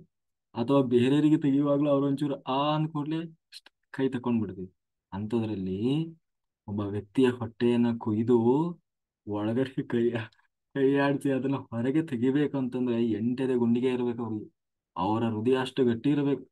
ಅವ್ರು ಏನಾದ್ರೂ ಅಟ್ಯಾಚ್ಮೆಂಟ್ ಇಟ್ಕೊಂಡ್ರೆ, ಸಿಂಪತಿ ಆ ತರ ಎಲ್ಲ ಏನಂತೀವಿ, ಅಯ್ಯೋ ಪಾಪ ಅನ್ನುವ ಭಾವನೆ ಆ ಸರ್ಜನ್ಗಳಲ್ಲಿ ಇದ್ರೆ ಅವರಿಗೆ ಆ ಕೆಲಸ ಮಾಡ್ಲಿಕ್ಕೆ ಸಾಧ್ಯನೇ ಇಲ್ಲ. ದಿನಕ್ಕೆ ಅಷ್ಟು ಜನರು ಹೊಟ್ಟೆ ಕೊಯ್ತಾರೆ. ಜೊತೆಗೆ ಜೀವನ್ ಮರಣದ ಪ್ರಶ್ನೆ ಅದು. ಅವರು ಬರೀ ಸಕ್ಸಸ್ ಆಗ್ತದೋ ಗೊತ್ತಿರಲ್ಲ, ಪಾಪ ಒಳಗಡೆ ಮಗು ಬದುಕ್ತದೋ ಇಲ್ಲೋ ಗೊತ್ತಿರಲ್ಲ. ಎಷ್ಟೋ ಜನರಿಗೆ ಅದು ಅನ್ಸಕ್ಸಸ್ ಆಗ್ತದೆ. ಆಮೇಲೆ ಇನ್ನೂ ಒಂದು ಪ್ರಶ್ನೆ ಅದರಲ್ಲಿ, ಅಂತಹ ಗಟ್ಟಿತನ ಇರುವಂತ ಸರ್ಜನ್ನು ಕೂಡ ಒಂದು ವೇಳೆ ಅವರ ಸ್ವಂತ ಮಗಳಿಗೆ ಮಾಡೋದಾದ್ರೆ ಅವರಿಗೆ ಆ ಕೆಲಸ ಸಾಧ್ಯ ಇಲ್ಲ. ಬೇರೆಯವರಿಗೆ ಈಸಿಯಾಗಿ ಮಾಡ್ತಾರೆ, ಆಯ್ತಾ? ಅದನ್ನೇ ತನ್ನ ಮಗಳು ಆ ಜಾಗದಲ್ಲಿದ್ರೆ ಆ ಅವರಿಗೆ ಬಹುಶಃ ಅವ್ರು ಖಂಡಿತ ಆ ಕೆಲಸ ಅಷ್ಟು ಈಸಿಯಾಗಿ ಮಾಡಲ್ಲ. ಅಂದ್ರೆ ಅವರಲ್ಲೂ ಮತ್ತೆ ಶುರುವಾಗ್ತದೆ, ಅಯ್ಯೋ ನನ್ನ ಮಗಳು ನನ್ನ ಮಗಳು ಅಂತ ಹೇಳಿ. ಅಂದ್ರೆ ಹಾಗೆ ನನ್ನದು ಅನ್ನುವ ಸಿಂಪತಿ ನಮ್ಮ ಒಳಗೆ ಇದ್ದಾಗ ಎಂತಹ ಮನುಷ್ಯನನ್ನು ಕೂಡ ಏನಂತೀವಿ, ಭಾವನಾತ್ಮಕವಾಗಿ ಕುಂದಿಸಿ ಬಿಡ್ತದೆ, ಕುಗ್ಗಿಸಿ ಬಿಡುತ್ತೆ. ಹಾಗಾಗಿ ಅಟ್ಯಾಚ್ಮೆಂಟ್ ಅನ್ನೋದು ಎಷ್ಟು ಒಳ್ಳೆಯದೋ ಮನುಷ್ಯನನ್ನ ಕೆಡಗಲಿಕ್ಕೆ ಅಷ್ಟೇ ಕೆಟ್ಟದ್ದು ಕೂಡ ಹೌದು. ಹ್ಮ್ ಎರಡೂ ಸಾಧ್ಯ ಇದೆ. ಅಂತಹ ಅಟ್ಯಾಚ್ಮೆಂಟ್ ಇವತ್ತು ಅರ್ಜುನನಲ್ಲಿ ಕಾಣ್ತಾ ಇದೆ, ಆಯ್ತಾ? ಅದು ಎಲ್ಲಿ ಇರಬೇಕೋ ಅಲ್ಲಿ ಇರ್ಬೇಕು. ಅದು ನಮ್ಮ ಧರ್ಮವನ್ನ ಮರೆಸುವ ಹಾಗೆ ಇರಬಾರದು ಅನ್ನುವುದನ್ನ ಇಲ್ಲಿ ಹೇಳಿ ಹೊರಟಿದ್ದಾರೆ. ಒಂದು ವೇಳೆ ಈ ರಾಜಭೋಗ ಸಿಕ್ಕಿದ್ರೂ ಕೂಡ ಯಾರಿಗೋಸ್ಕರ? ನಮಗೆಲ್ಲ ಗುರು ಹಿರಿಯರ ಮಧ್ಯೆ ಸಂತೋಷದಿಂದ ನಾವು ಇರ್ಲಿಕ್ಕೆ ಆಗ್ತದ ಕೃಷ್ಣ? ಅವರನ್ನೆಲ್ಲ ಕೊಂದು ನಾವು ಹೆಂಗೆ ಸಂತೋಷದಿಂದ ಇರೋದು? ಇಂತಹ ಜೀವನಕ್ಕಾಗಿ, ಇಂತಹ ಸಾಮ್ರಾಜ್ಯಕ್ಕಾಗಿ ನಾವೆಲ್ಲ ಇವರೆಲ್ಲರೂ ಕೂಡ ಪ್ರಾಣದ ಹಂಗನ್ನ ತರೋದು, ಸರ್ವಸ್ವವನ್ನ ಅಷ್ಟಕ್ಕೂ ಇಷ್ಟು ನಾವು ಮಾತ್ರ ಸಾಯೋದು, ಅವ್ರು ಮಾತ್ರ ಸಾಯೋದು ಅಂತಲ್ಲ. ಇವತ್ತು ನಮಗೋಸ್ಕರ ಅಂತ ಹೇಳಿ ಹಣ್ಣು ಹಣ್ಣು ಮುದುಕರು ಸಹ ಬಂದಿದ್ದಾರೆ ಯುದ್ಧಕ್ಕೆ. ಯಾಕೆ? ಬರೀ ವಿಶ್ವಾಸಕ್ಕೆ. ಪಾಪ ಪಾಂಡವರು ಧಾರ್ಮಿಕರು, ಬರೀ ಸ್ನೇಹಕ್ಕಾಗಿ, ಏನೋ ದುಡ್ಡು ಸಿಗ್ತದೆ, ಆಸ್ತಿ ಅಂತಸ್ತು ಏನಕ್ಕಾಗಿ ಬಂದವರಲ್ಲ. ಬರೀ ನಮಗೋಸ್ಕರ ವಿಶ್ವಾಸಕ್ಕೆ ಬಂದವರು. ಏನಕ್ಕಾಗಿ? ಇಲ್ಲಿ ಸತ್ರ ಸಾಯ್ಬೋದು, ಉಳಿದ್ರು ಉಳಿಬೋದು, ಗೊತ್ತಿಲ್ಲ, ಗ್ಯಾರಂಟಿ ಇಲ್ಲ. ಆದ್ರೂ ನಮಗೋಸ್ಕರ ಅಂತ ಬಂದಿದ್ದಾರೆ. ಅಂತವ್ರನ್ನೆಲ್ಲ ಕಳ್ಕೊಂಡು ಲಾಸ್ಟಿಗೆ ನಾವಷ್ಟೇ ಉಳಿದು ಅಂತಹ ಸಾಮ್ರಾಜ್ಯದಲ್ಲಿ ನಾವು ರಾಜರಾಗಿ ಮೆರೆದು ಏನು ಸಾಧಿಸಲಿಕ್ಕಾಗಿದೆ ಕೃಷ್ಣ? ಗುರುಗಳು, ತಂದೆ ತಾಯಿಯಂದಿರು, ಮಕ್ಕಳು, ಅಜ್ಜಂದಿರು, ಮಾವಂದಿರು, ಸೋದರು, ಮೊಮ್ಮಕ್ಕಳು ಎಲ್ಲರೂ ಇದ್ದಾರೆ. ಎಲ್ಲರೂ ಸಾಯ್ತಾರೆ, ಕೊನೆಗೆ ಯಾರೂ ಇರೋಲ್ಲ. ಎಷ್ಟೋ ಜನ ಅದರಲ್ಲಿ ಇದಾಗ್ತಾರೆ. ಓ ಮಧುಸೂದನ, ನನ್ನನ್ನ ಕೊಲ್ಲ ಬಂದರೂ ಕೂಡ ಒಂದು ವೇಳೆ ಈ ಏನು ಕೌರವರು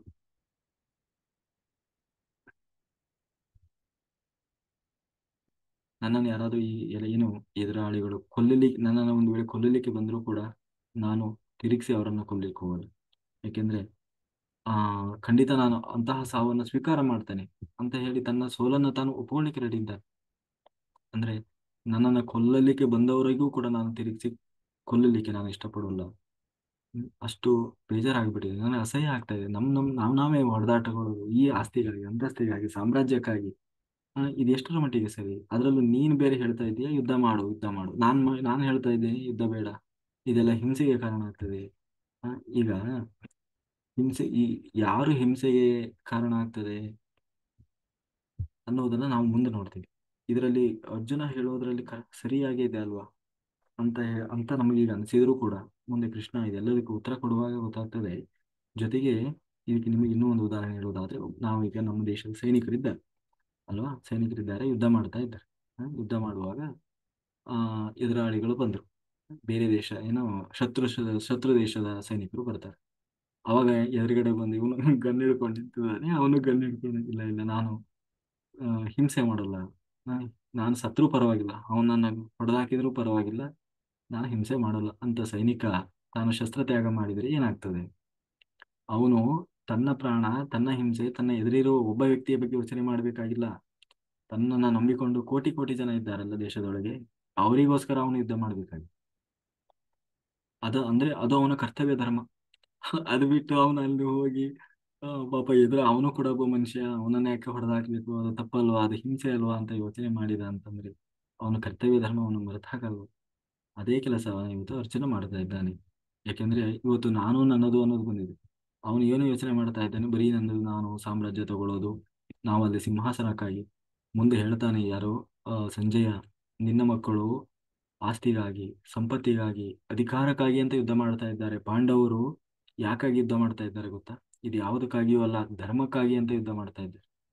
ಈಗಾಗಲೇ ಧರ್ಮರಾಜ ಹೇಳಿದ್ದ, ನನಗೆ ಯಾವುದು ಬೇಡ, ನಾ ಕಾಡಲ್ಲೇ ಇದ್ದು ಬಿಡ್ತೀನಿ. ಈ ಸಾಮ್ರಾಜ್ಯ, ಈ ಸಂಪತ್ತು ನನಗೆ ಯಾವುದು ಬೇಕಾಗಿಲ್ಲ ಕೃಷ್ಣ. ಆರಾಮಿದ್ದೀನಿ ನಾನು ಇಲ್ಲಿ ಉಂಡ್ಕೊಂಡು ತಿನ್ಕೊಂಡು, ನನ್ನ ಹತ್ರ ಅಕ್ಷಯ ಪಾತ್ರೆ ಇದೆ, ದಿನಕ್ಕೆ ಋಷಿ ಮುನಿಗಳ ಜೊತೆಗೆ ಜ್ಞಾನ ಯಜ್ಞಗಳನ್ನು ಮಾಡ್ತಾ ದಾನ ಧರ್ಮ ಮಾಡ್ಕೊಂಡು ಆರಾಮಿದ್ದೀನಿ ನನಗೆ. ಮತ್ತೆ ಯಾಕೆ ಅಲ್ಲಿ ಹೋಗಿ ಹೊಡೆದಾಡೋದು ಬಡ್ದಾಡೋದು. ಎಲ್ಲರಿಗೂ ಹೇಳಿದ್ರು. ಆದ್ರೆ ದ್ರೌಪದಿ ಮಾತ್ರ ಹೇಳಿದ್ಲು, ನೀವು ನೀವು ಬರದೇ ಇದ್ರೂ ಪರವಾಗಿಲ್ಲ, ನಾನು ದ್ರುಪದನನ್ನ ಕರ್ಕೊಂಡು ಹೋಗಿ ನಾನು ಯುದ್ಧ ಮಾಡಿ ಆದ್ರೂ ಸರಿ, ಅವರಿಗೆ ನಾನು ಪ್ರತಿಕಾರ ತೀರಿಸ್ತೇನೆ ಅಂತ ಹೇಳಿ. ಅಂದ್ರೆ ಅಷ್ಟು ಕೊನೆಗೆ ದ್ರೌಪದಿಗೆ ಇದನ್ನ ಕೇಳಿಕೊಂಡು ಬರ್ತಾರೆ, ದ್ರೌಪದಿ ಹೇಳಿದ್ದರಿಂದ.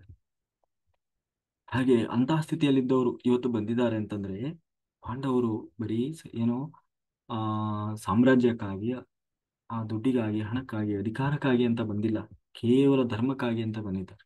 ಅದು ಮುಂದೆ ಗೊತ್ತಾಗ್ತದೆ. ಆ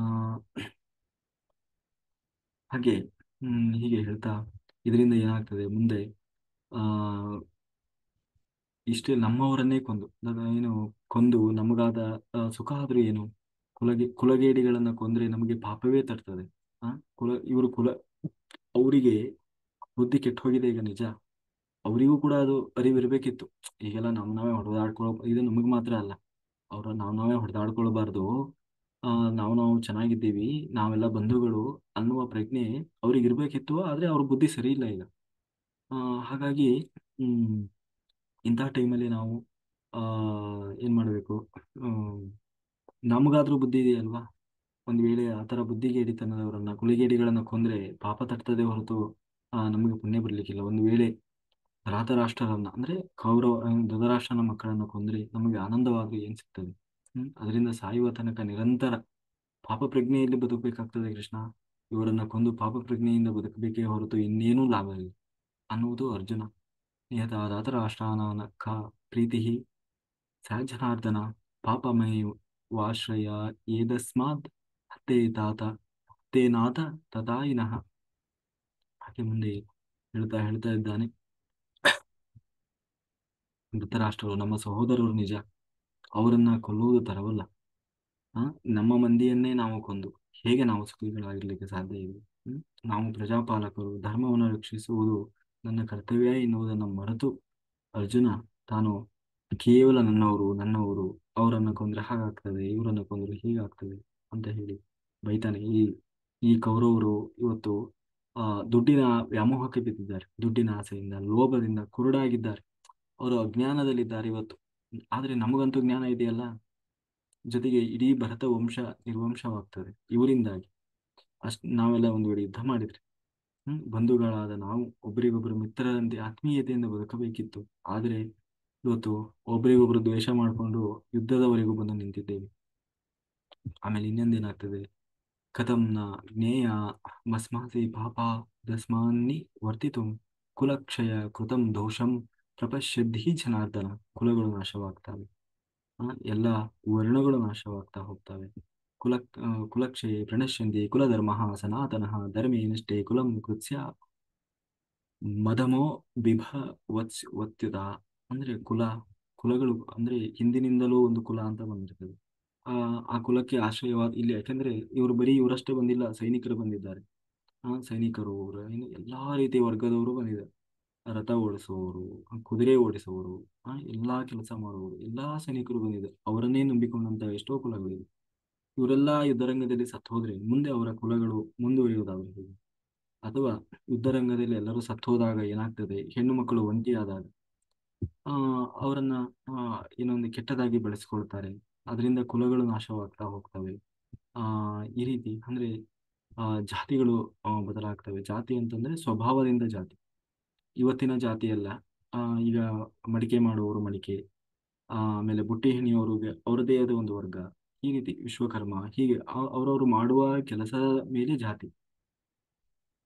ಇನ್ನು ಸಮಾಜ ಧರ್ಮ ಅಂದ್ರೆ ನಾವು ಒಬ್ಬೊಬ್ಬರೇ ಬದುಕಲಿಕ್ಕಾಗಲ್ಲ, ಏಕಾಂಗಿಯಾಗಿ ಬದುಕುವವರಲ್ಲ. ಇಡೀ ಸಮಾಜದ ಜೊತೆಗೆ ನಾವು ಬೆರೆತು ನಮಗೂ ಅವರಿಗೂ ಒಂದು ಅವಿನಾಭಾವ ಸಂಬಂಧ ಇರ್ತದೆ. ಹಾಗೆ ಆ ಸಮಾಜಕ್ಕೆ ಏನು ತೊಂದರೆಯಾಗದ ಹಾಗೆ ಆ ಒಂದು ಸಮಾಜ ಧರ್ಮವು ಕೂಡ ಎಲ್ಲರ ಹೊಣೆಗಾರಿಕೆಯಾಗಿರ್ತದೆ. ಜೊತೆಗೆ ಸನಾತನ ಅನ್ನೋದಂದ್ರೆ ಪ್ರತಿಯೊಂದು ದೇಶಕ್ಕೂ ತನ್ನದೇ ಆದಂತ ಒಂದು ಸನಾತನ ಪರಂಪರೆ ಇರ್ತದೆ. ಅದು ಆ, ನಾಶ ಆಗಿ ಹೋಗ್ತದೆ ಅಂತ ಹೇಳಿ ಹೀಗೆ ಒಟ್ಟಿನಲ್ಲಿ ತಲೆಗೆ ಏನೇನೋ ತೋರಿಸ್ತದೆ ಎಲ್ಲವನ್ನ ಹೇಳ್ತಾ ಇದ್ದಾರೆ. ಅಧರ್ಮಾಭಿ ಭವಾದ ಕೃಷ್ಣ ಪ್ರದುಷ್ಯಂತಿ ಕುಲಸ್ತ್ರೀಯ ಸ್ತ್ರೀಶೋ ದುಷ್ಟಾಸು ವಾರ್ಷೇಯ ಜಾಯತೆ ವರ್ಣಸಂಕರ. ಅಂದ್ರೆ ಅದೇ ಈಗ ಉದಾಹರಣೆಗೆ ಹಿಂದೆಲ್ಲ ಏನ್ ಮಾಡ್ತಾ ಇದ್ವಿ, ಈ ರಜಪೂತ ಸ್ತ್ರೀಯರು, ಈ ಮೊಘಲರು ಅಥವಾ ಈ ಮುಸ್ಲಿಂ ದಾಳಿಕೋರರು ಅಥವಾ ಏನಂತೀವಿ ಅರಬ್ ದಾಳಿಕೋರರು ಭಾರತಕ್ಕೆ ದಾಳಿ ಮಾಡಿದಾಗ ಅವಾಗ ಸೈನ್ಯದಲ್ಲೆಲ್ಲ ಆ ರಾಜರು ಅವರೆಲ್ಲ ಸತ್ತು ಹೋದಾಗ ಆ ರಾಜ್ಯಕ್ಕೆ ನುಗ್ಗಿ ಅಲ್ಲಿದ್ದಂತಹ ಹೆಣ್ಣು ಮಕ್ಕಳನ್ನೆಲ್ಲ ಅಪಹಾರ ಮಾಡ್ತಾ ಇದ್ರು. ಅದಕ್ಕಾಗಿ ಅವರು ತಮ್ಮನ್ನ ತಾವು ರಕ್ಷಣೆ ಮಾಡ್ಕೊಳ್ಳಿಕ್ಕಾಗಿ ಈ ಏನಂತೀವಿ ಸತಿ ಪದ್ಧತಿ ಅನ್ನೋದು ಜಾರಿಯಲ್ಲಿತ್ತು. ಹೋಗಿ ಅವರು ಏನ್ ಮಾಡ್ತಾ ಇದ್ರು, ಹೋಗಿ ಅಗ್ನಿಗೆ ಹಾಕ್ತಾ ಇದ್ರು. ಯಾಕೆಂದ್ರೆ ಒಂದು ವೇಳೆ ಹಾಗೆ ಮಾಡಿಲ್ಲ ಅಂತಂದ್ರೆ ಇವರನ್ನೆಲ್ಲ ಅವರು ಆ ಬೇಕಾದ ಬಳಸಿಕೊಂಡು ಅವರನ್ನ ಲೈಂಗಿಕವಾಗಿ ಕೂಡ ಬಳಸಿಕೊಂಡು ಅವರ ಒಂದು ವರ್ಚಸ್ಸು, ಆ ಆ ಗೌರವ ಎಲ್ಲವನ್ನ ಹಾಳು ಮಾಡ್ತಾ ಇದ್ರು. ಅದರಿಂದ ಆ ಇಡೀ ಒಂದ್ ರೀತಿ ಆ ವ್ಯವಸ್ಥೆಯೇ ಹಾಳಾಗಿ ಹೋಗ್ತದೆ. ಅಂದ್ರೆ ರಕ್ಷಣೆ ಮಾಡುವವರು ಯಾರು ಇಲ್ಲ, ಹೇಳೋರು ಕೇಳೋರು ಯಾರೂ ಇಲ್ಲ ಅನ್ನುವಾಗ ಆದ್ರೆ ಹಾಗೆಲ್ಲ ಆಗಿಬಿಡ್ತದೆ ಅಂತ ಹೇಳಿ ಇಲ್ಲಿ ಹೇಳ್ತಾ ಇದ್ದಾನೆ. ಅಧರ್ಮದ ಆಕ್ರಮಣದಿಂದ ಸಮಾಜದಲ್ಲಿ ಹೆಣ್ಣು ಮಕ್ಕಳು ದಾರಿಗೆ ಇಡಬೇಕಾಗ್ತದೆ. ಅದರಿಂದ ಸಮಾಜ ಹಾಳಾಗುತ್ತೆ. ಅಂದ್ರೆ ಎಲ್ಲ ದುಷ್ಟರೇ ಶುರು ಆಗ್ಬಿಡ್ತಾರೆ. ಅಂದ್ರೆ ಇವ್ರ ಜೊತೆಗೆ ಸೇರ್ಕೊಂಡು ಅವರು ಕೂಡ ಏನಂತೀವಿ ನಮ್ಮ ಸಂಸ್ಕೃತಿ ಪರಂಪರೆಯನ್ನ ಮರೆತು ಸುಮ್ಮನೆ ಮನಸ್ಸೋ ಇಚ್ಛೆ ಬದುಕಲಿಕ್ಕೆ ಶುರು ಮಾಡಿಬಿಡ್ತಾರೆ ಹೆಣ್ಣು ಮಕ್ಕಳು ಅಂತ ಹೇಳಿ ಹೇಳ್ತಾ ಇದ್ದಾರೆ. ವಿಪಕ್ಷ ಮನಸ್ಸಿನ ಮಕ್ಕಳು ಹುಟ್ಟುತ್ತಾರೆ. ಹೀಗೆ ಏನಂತೀವಿ ಹೆಣ್ಣು ಮಕ್ಕಳೇ ದಾರಿ ತಪ್ಪಿದಾಗ ಮಕ್ಕಳು ಕೂಡ ಏನ ಏನಂತೀವಿ ಅವರು ಕೂಡ ದಾರಿ ತಪ್ಪಿ ಆ ಹೇಗೇಗೋ ಬದುಕಲಿಕ್ಕೆ ಶುರು ಮಾಡ್ತಾರೆ. ಇಡೀ ಸಮಾಜ ನರಕ ನರಕ ಆದಂಗೆ ಆಗ್ತದೆ. ಅದಕ್ಕೆಲ್ಲ ಕಾರಣ ಯಾರಾಗ್ತೀವಿ ನಾವು. ಈಗ ನಾವೇ ಅದಕ್ಕೆ ಮೂಲ ಕಾರಣ ಆದಂಗೆ ಆಗ್ಬಿಡ್ತದೆ. ಜೊತೆಗೆ ಅಂತಹ ಮಕ್ಕಳು ಆಮೇಲೆ ಅವರು ಹಾಕುವಂತಹ ಪಿಂಡ ಇದೆಲ್ಲ ಪಿತೃಗಳಿಗೆ ಸೇರಲ್ಲ, ಮತ್ತೆ ಪಿತೃದೋಷಕ್ಕೆ ನಾವು ಕಾರಣ ಆಗ್ತೇವೆ. ಹೀಗೆ ಏನೇನೋ ಹೇಳ್ತಾ ಇದ್ದ ನಾವು. ಅದೆಲ್ಲದರ ಮೂಲ ಯಾರಿಗೆ ತರ್ತದೆ? ಇದೆಲ್ಲವನ್ನ ಹಾಳು ಮಾಡಿರೋ ನಮಗೆ ಅದರ ಒಂದು ಶಾಪ ತರ್ತದೆ ಅಂತ ಹೇಳಿ ಹ ಇಂತಹ ಕಣ್ಣಿಗೆ ಕಂಡ್ರೂ ಕೂಡ ಎದುರುಗಡೆ ತಪ್ಪು ಆಗ್ತಾ ಇದೆ ಅಂತ ಗೊತ್ತಿದ್ದು ಕೂಡ ನಾವು ಇಂತಹ ತಪ್ಪನ್ನ ಮಾಡ್ಲಿಕ್ಕೆ ಹೊರಟಿದ್ದೀವಿ. ಇಲ್ಲೂ ಇಲ್ಲೂ ನರಕ, ಪರಲೋಕದಲ್ಲೂ ನರಕ. ಹೀಗೆ ಜನ್ಮವಿಲ್ಲ ನರಕದಲ್ಲೇ, ಎಂದೆಂದೂ ನರಕದಲ್ಲೇ ಕೊಳೆಯುವಂತಹ ಪರಿಸ್ಥಿತಿ ಬರುತ್ತೆ ಕೃಷ್ಣ. ಆ ಇಂತಹ ನರಕ ಸ್ಥಿತಿ ಬೇಡ ನಮಗೆ. ಎಂತಹ ಹಿರಿಯರ ತಪ್ಪು ಮಾಡತೊಡಗಿದ್ದೇವೆ ನಾವು. ಎಂತಹ ತಪ್ಪು ಮಾಡ್ಲಿಕ್ಕೆ ಹೊಂದಿದ್ವಿ. ಅಹೋ ಬತ ಮಹತ್ ಪಾಪಂ ಕರ್ತುಂ ವ್ಯವಸ್ ವ್ಯವಸಿತಾ ವಯಂ ಯದ್ ರಾಜ್ಯ ಸುಖ ಲೋಭೇನ ಹಂತಂ ಸ್ವಜನ ಮುದ್ಯತ. ಅಂದ್ರೆ ಎಂತ ಅಯ್ಯೋ ಎಂತ ಅನ ಅನ ಆ, ಚಾತುರ್ಯ ನಡೆದು ಹೋಗ್ಬಿಡ್ತಾ ಇತ್ತು.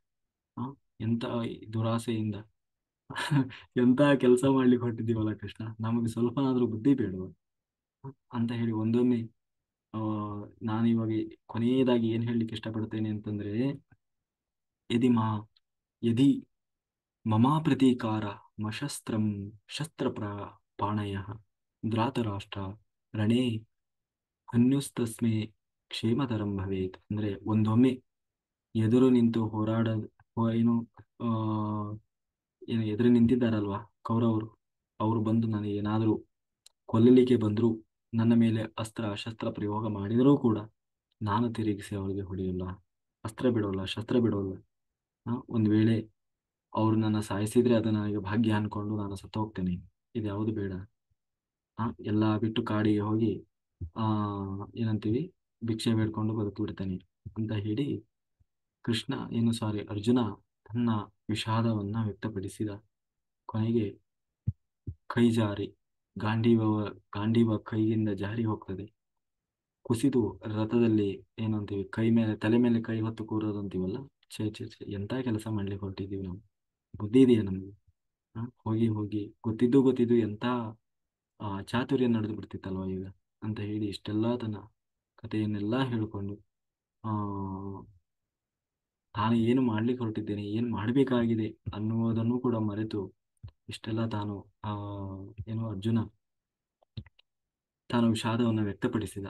ಇಲ್ಲಿಗೆ ಮೊದಲನೇ ಅಧ್ಯಾಯ ಮುಕ್ತಾಯ ಆಗ್ತದೆ. ಅಂದ್ರೆ ಮೊದಲು ದುರ್ಯೋಧನ ತನ್ನ ವಿಷಾದವನ್ನು ಹೇಗೆ ವ್ಯಕ್ತಪಡಿಸಿದ, ನಂತರ ಅರ್ಜುನ ಹೇಗೆ ತನ್ನ ವಿಷಾದವನ್ನು ವ್ಯಕ್ತಪಡಿಸಿದ. ಅಂದ್ರೆ ಒಬ್ಬ ಧಾರ್ಮಿಕನಾದವನು ಧರ್ಮಾಧರ್ಮದ ನಿರ್ಣಯ ಒಂದು ವೇಳೆ ಗೊತ್ತಿಲ್ಲದೆ ಇರುವಾಗ ಹೇಗೆ ತಾನು ಸಂಕಟ ಪಡ್ತಾನೆ, ಒದ್ದಾಡ್ತಾನೆ.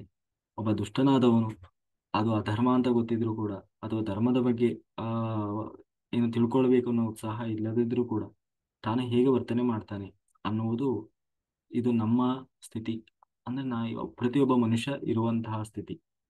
ಅಂದ್ರೆ ನಾವು ಮೊದಲು ಧರ್ಮ ಯಾವುದು ಅಧರ್ಮ ಯಾವುದು ಅನ್ನೋದನ್ನು ತಿಳ್ಕೊಳ್ಬೇಕು ಈ ಮಧ್ಯೆ ಹೋಗಿ ನಿಂತಾಗ. ಯಾಕೆಂದ್ರೆ ಎರಡೂ ಮೊದಲು ಪಾಂಡವರ ಪಕ್ಷದಲ್ಲಿ ನಿಂತಾಗ ಅರ್ಜುನನಿಗೆ ಈ ತರ ಆಗಲಿಲ್ಲ. ಎರಡೂ ಸೈನ್ಯದ ಮಧ್ಯೆ ಹೋಗಿ ರಥವನ್ನ ಯಾವಾಗ ಕೃಷ್ಣ ನಿಲ್ಲಿಸಿದ ಅವನಿಗೆ ಶುರುವಾಯಿತು. ಅಂದ್ರೆ ಈ ಕಡೆ ಧರ್ಮ ಇದೆ, ಯಾವುದೋ ಪಾಂಡವರ ಪಕ್ಷ, ಇನ್ನೊಂದು ಆ ಕಡೆ ಅಧರ್ಮ ಇದೆ. ಎರಡರ ನಡುವೆ ನಿಂತಾಗ ನಮಗೆ ಈ ರೀತಿಯ ಸಮಸ್ಯೆ ಶುರುವಾಗ್ತದೆ.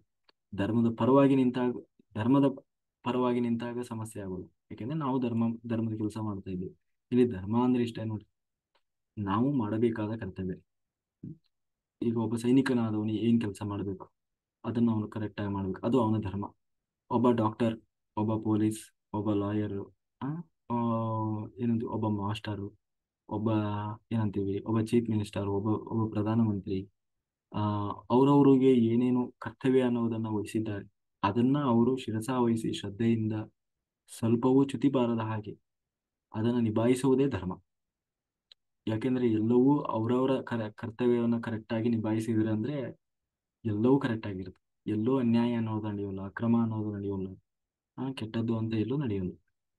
ಯಾವಾಗ ಅದರಲ್ಲಿ ಈ ರೀತಿ ಅರ್ಜುನ ಹೇಳಿನಲ್ವಾ, ನನ್ನವರು, ನಮ್ಮವರು, ನನಗೆ ಬೇಕಾದವರು, ಅವರು ನಮ್ಮ ಕಡೆಯವರು, ಅವರು ನಮ್ಮ ಪಕ್ಷದವರು, ಅವರು ನಮಗೆ ಓಟ್ ಹಾಕಿದ್ರು, ಅಥವಾ ಅವರು ನಮ್ಮೂರ ಕಡೆಯವರು, ಅಥವಾ ಅವರು ನಮಗೆ ದುಡ್ಡು ಕೊಟ್ಟರು, ಹೀಗೆಲ್ಲ ಯಾವಾಗ ನಾವು ವೈಯಕ್ತಿಕವಾಗಿ ಧರ್ಮವನ್ನು ಮರೆತು ಕರ್ತವ್ಯವನ್ನು ಮರೆತು ವೈಯಕ್ತಿಕವಾಗಿ ಅಂತ ಶುರು ಮಾಡ್ತೀವಿ, ಆಗ ಕೆಡ್ತಾ ಬರ್ತದೆ. ಇವತ್ತು ಅದೇ ಸ್ಥಿತಿಯಲ್ಲಿ ನಾವೆಲ್ಲ ಇದ್ದೇವೆ. ಆ ಹಾ ಆ ಸ್ಥಿತಿಯನ್ನ ಅರ್ಜುನ ಪ್ರತಿಬಿಂಬಿಸ್ತಾ ಇದ್ದಾನೆ. ತಾನು ಏನ ಯಾಕೆಂದ್ರೆ ಹಿಂದೆ ಮಾಡಿದ ಅನ್ಯಾಯ ಎಲ್ಲವನ್ನ ಮರೆತು ಹೋಗಿದ್ದಾನೆ. ಈಗ ಮುಂದೆ ಗೊತ್ತಾಗ್ತದೆ. ಕೃಷ್ಣ ಒಂದೊಂದೇ ಚಳಿ ಬಿಡಿಸ್ತಾ ಬರ್ತಾನೆ. ಅವನು ಹೇಳಿದ ಪ್ರತಿಯೊಂದು ಮಾತಿಗೂ ಉತ್ತರ ಕೊಡ್ತಾ ಬರ್ತಾನೆ.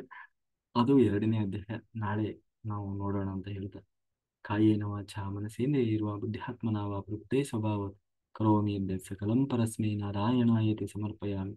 ನನ್ನೊಳಗೆ ಕೂತು ಹರಿವಾಯಿ ಗುರುಗಳು ಏನು ಹೇಳಿಸಿದರೋ, ಏನು ನಡೆಸಿದರೋ ಅಷ್ಟು ಹೇಳುವ ಸಣ್ಣ ಪ್ರಯತ್ನ ಮಾಡಿದ್ದೇನೆ. ಏನೇ ತಪ್ಪಿದ್ದರೂ ಅದು ನನ್ನದಾಗಿರಲಿ. ಎಲ್ಲವೂ ಆ ಒಳ್ಳೆ ಬಂದಂತಹ ಜ್ಞಾನಾಮೃತ ಎಲ್ಲವೂ ಭಗವಂತನಿಗೆ ಸೇರಲಿ ಅಂತ ಹೇಳ್ತಾರೆ. ಸರ್ವಂ ಶ್ರೀಕೃಷ್ಣಾರ್ಪಣಮಸ್ತು. Thank you, thank you, thank you masters. Yes madam.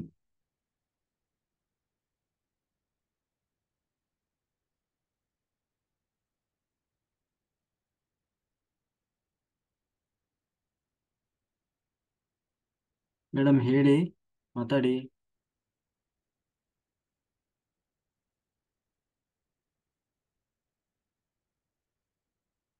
ಈಗ ಈಗ ಆಯ್ತು. ಹಾ ಎಲ್ಲಾ ಸಾಧಕರಿಗೂ ನಮಸ್ತೆ. ಕೇಳಿಸ್ತಾ ಇದೆಯಾ? Madam continue. ತುಂಬಾ ಚೆನ್ನಾಗಿ ಬರ್ತಾ ಇತ್ತು. ಹ್ಮ್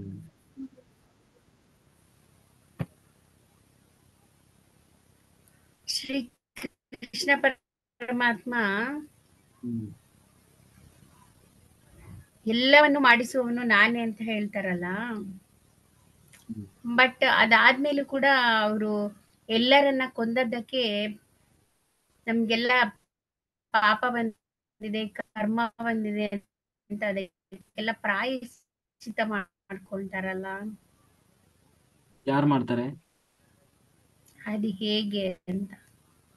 ಇಲ್ಲ ಇಲ್ಲ, ಎಲ್ಲ ಅದರಲ್ಲಿ ಮಾಡಿಸುವವನು, ಇಲ್ಲ ಇಲ್ಲ ಮಾಡುವವನು ಎಲ್ಲ ಶ್ರೀಕೃಷ್ಣ.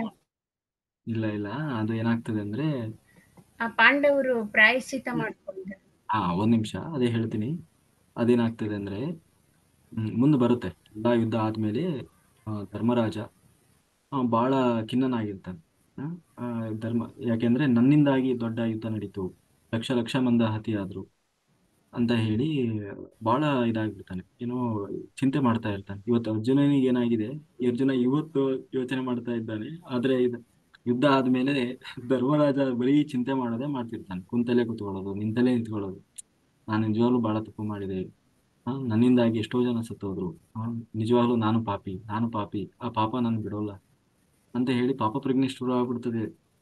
ಕೃಷ್ಣ ಹೇಳ್ತಾನೆ, ಇಲ್ಲಯ್ಯ, ನೀನು ತಪ್ಪು ಮಾಡಿಲ್ಲ, ನೀನು ಧರ್ಮಕ್ಕಾಗಿ ಅಂತ ಮಾಡಿದ್ದೀಯ. ಅವರು ಅಧರ್ಮ ಮಾಡಿದ್ರು, ಅಧಾರ್ಮಿಕರು. ಏನಾಗ್ಬೇಕಿತ್ತು ಅದಾಗಿದೆ. ಇಲ್ಲ, ಕೃಷ್ಣ ನನ್ನ ಸಮಾಧಾನ ಕೇಳ್ತಾ ಇದ್ದಾನೆ. ಕೊನೆಗೆ ವೇದವ್ಯಾಸರನ್ನ ಕರ್ಕೊಂಡು ಬರ್ತಾರೆ.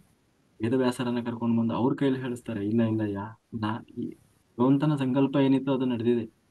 ನೀನು ಕೇವಲ ಒಂದು ಮಾಧ್ಯಮ ಮಾತ್ರ. ಇದರಲ್ಲಿ ಯಾರಿಗೂ ಬರೋಲ್ಲ, ಯಾರಿಗೂ ಬರೋಲ್ಲ, ಪಾಪ ಬಂದಿಲ್ಲ. ಎಲ್ಲವೂ ಏನು ನಡಿಬೇಕಂತ ಇತ್ತು ಅದೇ ನಡೆದಿದೆ. ವೇದವ್ಯಾಸರು ಅದನ್ನೇ ಹೇಳೋದು. ಇದು ನನ್ನ ಸಂಕಲ್ಪದಂತೆ ಏನು ನಡಿಬೇಕು ಅಂತ ಇತ್ತು ಅದೇ ನಡೆದಿದೆ. ಇಲ್ಲಿಯವರೆಗೆ ಏನು ನಡಿಬೇಕಿತ್ತು ಅಂತ ನಡೆದಿದೆ, ಮುಂದೂ ಕೂಡ ಏನು ನಡಿಬೇಕು ಅಂತ ನನ್ನ ಸಂಕಲ್ಪ ಇದೆಯೋ ಅದೇ ನಡೆಯುತ್ತೆ. ಬೇರೆ ಏನೋ ನಡಿಬಾರದು ಅಂತ ಇಲ್ಲಿವರೆಗೂ ನಡೆದಿಲ್ಲ, ಇನ್ನು ಮುಂದೂ ಕೂಡ ನಡೆಯೋದಿಲ್ಲ ಅಂತ ಹೇಳಿ ವೇದವ್ಯಾಸರು ಹೇಳ್ತಾರೆ. ಆದ್ರೂ ಕೂಡ ಧರ್ಮರಾಜನಿಗೆ ಸಮಾಧಾನ ಆಗೋಲ್ಲ. ಇಲ್ಲ, ಇವ್ರು ನನ್ನ ಸಮಾಧಾನಕ್ಕೆ ಮಾಡಿ ಹೇಳ್ತಾ ಇದ್ದಾರೆ ಅಂತ ಹೇಳಿ ಹೀಗೆ ಕೃಷ್ಣ ಯೋಚನೆ ಮಾಡ್ತಾನೆ. ಆಯ್ತು, ಇವನಿಗೆ ನಾವು ಹೇಳಿದ್ರೆ ನಾವು ಏನೋ ಸಮಾಧಾನಕ್ಕೆ ಹೇಳ್ತಾರೆ ಅಂತ ತಿಳ್ಕೊಳ್ಳೋದು. ಒಂದು ವೇಳೆ ಶತ್ರು ಪಕ್ಷದವರಿಂದಲೇ ಹೇಳಿಸಿದ್ರೆ, ಎದುರಾಳಿಗಳಿಂದಲೇ ಹೇಳಿಸಿದ್ರೆ ಬಹುಶಃ ಇವನ ಪ್ರಶ್ನೆಗೆ ಉತ್ತರ ಸಿಗಬಹುದು ಅಂತ ಹೇಳಿ ಕೃಷ್ಣ ಕರ್ಕೊಂಡು ಹೋಗ್ತಾನೆ. ಇಲ್ಲಿ ಭೀಷ್ಮಾಚಾರ್ಯರು ಆ ಬಾಣದ ಹಾಸಿಗೆ ಮೇಲೆ ಇರ್ತಾರೆ. ಅಲ್ಲಿ ಕರ್ಕೊಂಡು ಹೋಗಿ ಭೀಷ್ಮಾಚಾರ್ಯರ ಬಳಿ ಬಸ್ತಾರೆ ಕೃಷ್ಣ. ನೋಡು, ಹೀಗೆ ಭೀಷ್ಮಾಚಾರ್ಯರೇ, ಯುದ್ಧ ಆಯ್ತು, ಎಲ್ಲ ಆಯ್ತು, ರಾಜನೂ ಹೋದ, ಆದ್ರೂ ಧರ್ಮರಾಜ ಇವತ್ತು ಸಂಕಟದಲ್ಲಿದ್ದಾನೆ. ಅಂದ್ರೆ ಅವನಿಗೆ ನಾವು ಯಾರು ಏನ್ ಹೇಳಿದ್ರು ಕೂಡ ಅವನಿಗೆ ರಿಯಲೈಸ್ ಆಗ್ತಾ ಇಲ್ಲ. ನಾನು ಪಾಪಿ ಅಂತ ಬದುಕ್ತಾ ಇದ್ದಾನೆ. ಅವನಿಗೆ ಧರ್ಮ ಯಾವುದು, ಅಧರ್ಮ ಯಾವುದು, ಅವನು ಮಾಡಿದ್ದು ಸರಿಯೋ ತಪ್ಪೋ ಅನ್ನೋದನ್ನ ನೀವು ಅವನಿಗೆ ತಿಳಿಸಿ. ಅಂದ್ರೆ ಅದರಲ್ಲಿ ನೀವೇ ಮಹಾಜ್ಞಾನಿಗಳು, ಅದರಲ್ಲೂ ನೀವು ಪಕ್ಷದಲ್ಲಿದ್ದೀರಿ, ನೀವು ಹೇಳಬೇಕೀಗ ಅಂತ ಹೇಳಿದಾಗ ಆ ಭೀಷ್ಮಾಚಾರ್ಯರು ಹೇಳಿದ ಮೊದಲನೇ ಮಾತೆ, ಧರ್ಮಾತ್ಮ, ನೀನು ಧರ್ಮವನ್ನೇ ಮಾಡಿದ್ದೀಯಾ, ಇದರಲ್ಲಿ ನಿನಗೆ ಒಂದು ಕಿಂಚಿತ್ತೋ ಪಾಪ ಬರಲ್ಲ ಅಂತ ಹೇಳಿ ಭೀಷ್ಮಾಚಾರ್ಯರು ಅವನಿಗೆ ಉಪದೇಶವನ್ನು ಕೊಡ್ತಾ ಹೋಗ್ತಾರೆ. ಹಾ ಆಗ ಅವರು ಒಂದೊಂದೇ ಯಾಕೆ ಅದು ತಪ್ಪು ಅಂತ ಹೇಳಿ, ಈಗ ನಾನು ಹೇಳೋದಿಷ್ಟೇ. ಈಗ ಯಾರು ಜಡ್ಜು ಯಾರೋ ಒಬ್ಬ ತಪ್ಪು ಮಾಡಿದ್ದಾನೆ, ಅವನಿಗೆ ಪನಿಷ್ಮೆಂಟ್ ಕೊಟ್ರೆ ಅವನಿಗೆ ಪಾಪ ಬರ್ತದ, ಜಡ್ಜಿಗೆ ಪಾಪ ಬರ್ತದ. ಈಗ ಒಬ್ಬ ಪೊಲೀಸ್ ಇರ್ತಾರೆ, ಯಾರನ್ನ ಹೋಗಿ ಅರೆಸ್ಟ್ ಮಾಡ್ತಾರೆ, ಅವನು ತಪ್ಪಿಸ್ಕೊಳ್ತಾನೆ ಅಥವಾ ಅವ್ರ ಮೇಲೆ ಹಲ್ಲೆ ಮಾಡ್ಲಿಕ್ಕೆ ಬರ್ತಾನೆ, ಅವ್ರ ಆತ್ಮರಕ್ಷಣೆಗಾಗಿ ಅಂತ ಹೊಡೆದಾಗ್ತಾರೆ. ಅಥವಾ ಇನ್ನೇನು ಮಾಡ್ಲಿಕ್ಕೆ ಹೋದಾಗ ಎನ್ಕೌಂಟರ್ ಮಾಡಿ ಸಾಯಿಸ್ತಾರೆ ಯಾರು. ಆ ಅವಾಗ ಅವ್ರ ಅವರಿಗೆ ಅವರ ಆತ್ಮರಕ್ಷಣೆಗಾಗಿ ಆ ಸಮಯ ಸಂದರ್ಭದಲ್ಲಿ ಅದು ಅನುಕೂಲವಾಗಿರುತ್ತೆ. ಸಮಾಜ ಕಂಟಕನಾಗಿದ್ದ, ಅವನನ್ನು ಅನಿವಾರ್ಯವಾಗಿದ್ದು ಸಾಯಿಸಿದ್ರು. ಹಿಂಸೆಯ ತಿಳ್ಕೊಳ್ಬೇಕು. ಈಗ ಹುಲಿಗಳನ್ನ ನಾವು ಸಂರಕ್ಷಣೆ ಮಾಡ್ತಾ ಇದ್ವಿ ಅಲ್ಲ, ಅದಕ್ಕೆ ಅಭಯಾರಣ್ಯಗಳನ್ನ ಮಾಡಿದ್ದೇವೆ, ವೈಲ್ಡ್ ಲೈಫ್ ಸೆಂಚುರಿಗಳಿವೆ. ಆ ಆ, ಹೀಗೆಲ್ಲ ನಾವು ಅವುಗಳನ್ನ ಸಂರಕ್ಷಣೆ ಮಾಡ್ತಾ ಇದ್ದೀವಿ. ಅದು ಒಂದು ಮೃಗವಾಗಿದ್ದರೂ ಕೂಡ ಮಾಂಸ ಭಕ್ಷಣೆ ಮಾಡುವ, ಪ್ರಾಣಿಗಳನ್ನು ಕೊಂದು ತಿನ್ನುವ, ಮನುಷ್ಯರು ಸಿಕ್ಕರೆ ಮನುಷ್ಯರನ್ನೂ ಪ್ರಾಣಿಯಾಗಿದ್ದರೂ ಕೂಡ ನಾವು ಅದನ್ನ ಸಂರಕ್ಷಣೆ ಮಾಡಬೇಕು ಅಂತ ಹೇಳಿ ಸಂರಕ್ಷಣೆ ಮಾಡ್ತಾ ಇದ್ದೀವಿ. ಇದು ನಮ್ಮ ಕರ್ತವ್ಯ, ಅದಕ್ಕೆ ಕಾನೂನುಗಳಿದೆ. ಆದ್ರೆ ಏನಾಗ್ತದೆ ಅಂದ್ರೆ ಅದೇ ಹುಲಿ ಏನಾಗುತ್ತೆ, ಊರೊಳಗೆ ಬಂದ್ಬಿಡುತ್ತೆ.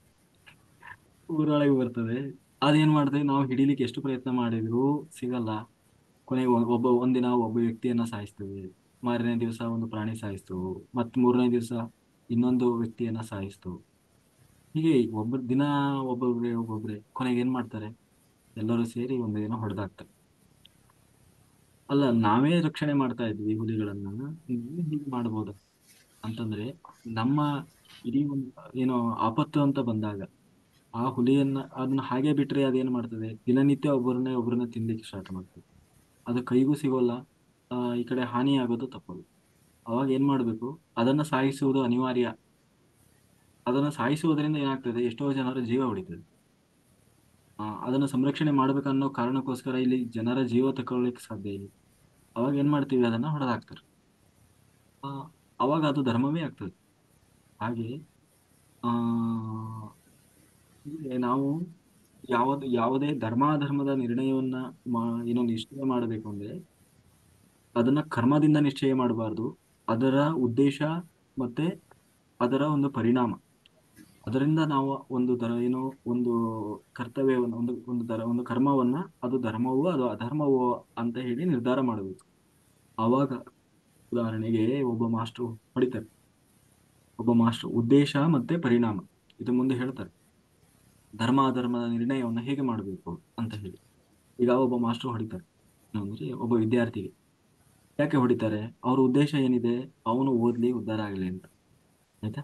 ಜೊತೆಗೆ ಅದರ ಪರಿಣಾಮ ಏನಾಗ್ತದೆ? ಆ ಹುಡುಗ ಹೊಡಿತಾರೆ ಅಂತ ಹೇಳಿ ಚೆನ್ನಾಗಿ ಓದ್ತಾನೆ, ಅವನು ಎಲ್ಲ ಏನೋ ಹೋಮ್ವರ್ಕ್ ಮಾಡ್ಕೊಂಡು ಬರ್ತಾನೆ, ಮುಂದೆ ಕೂಡ ಓದ್ತಾ ಓದ್ತಾ ಚೆನ್ನಾಗಿ ಎಕ್ಸಾಮ್ ಬರೆದು ಓದಿ ಪಾಸ್ ಆಗ್ತಾನೆ.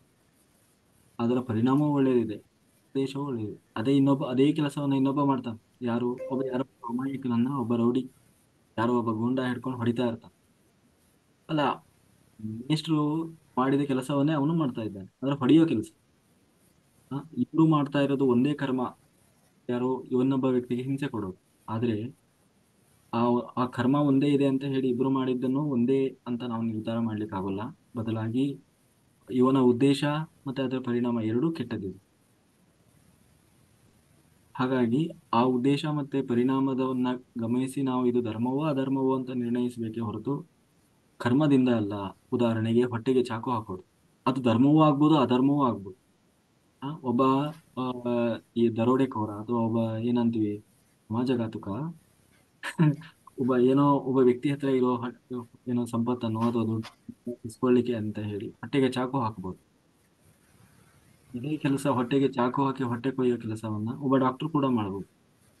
ಇಬ್ರು ಮಾಡಿದ್ದು ಒಂದೇ ಕೆಲಸ, ಹೊಟ್ಟೆ ಕೊಯ್ಯೋ ಕೆಲಸ.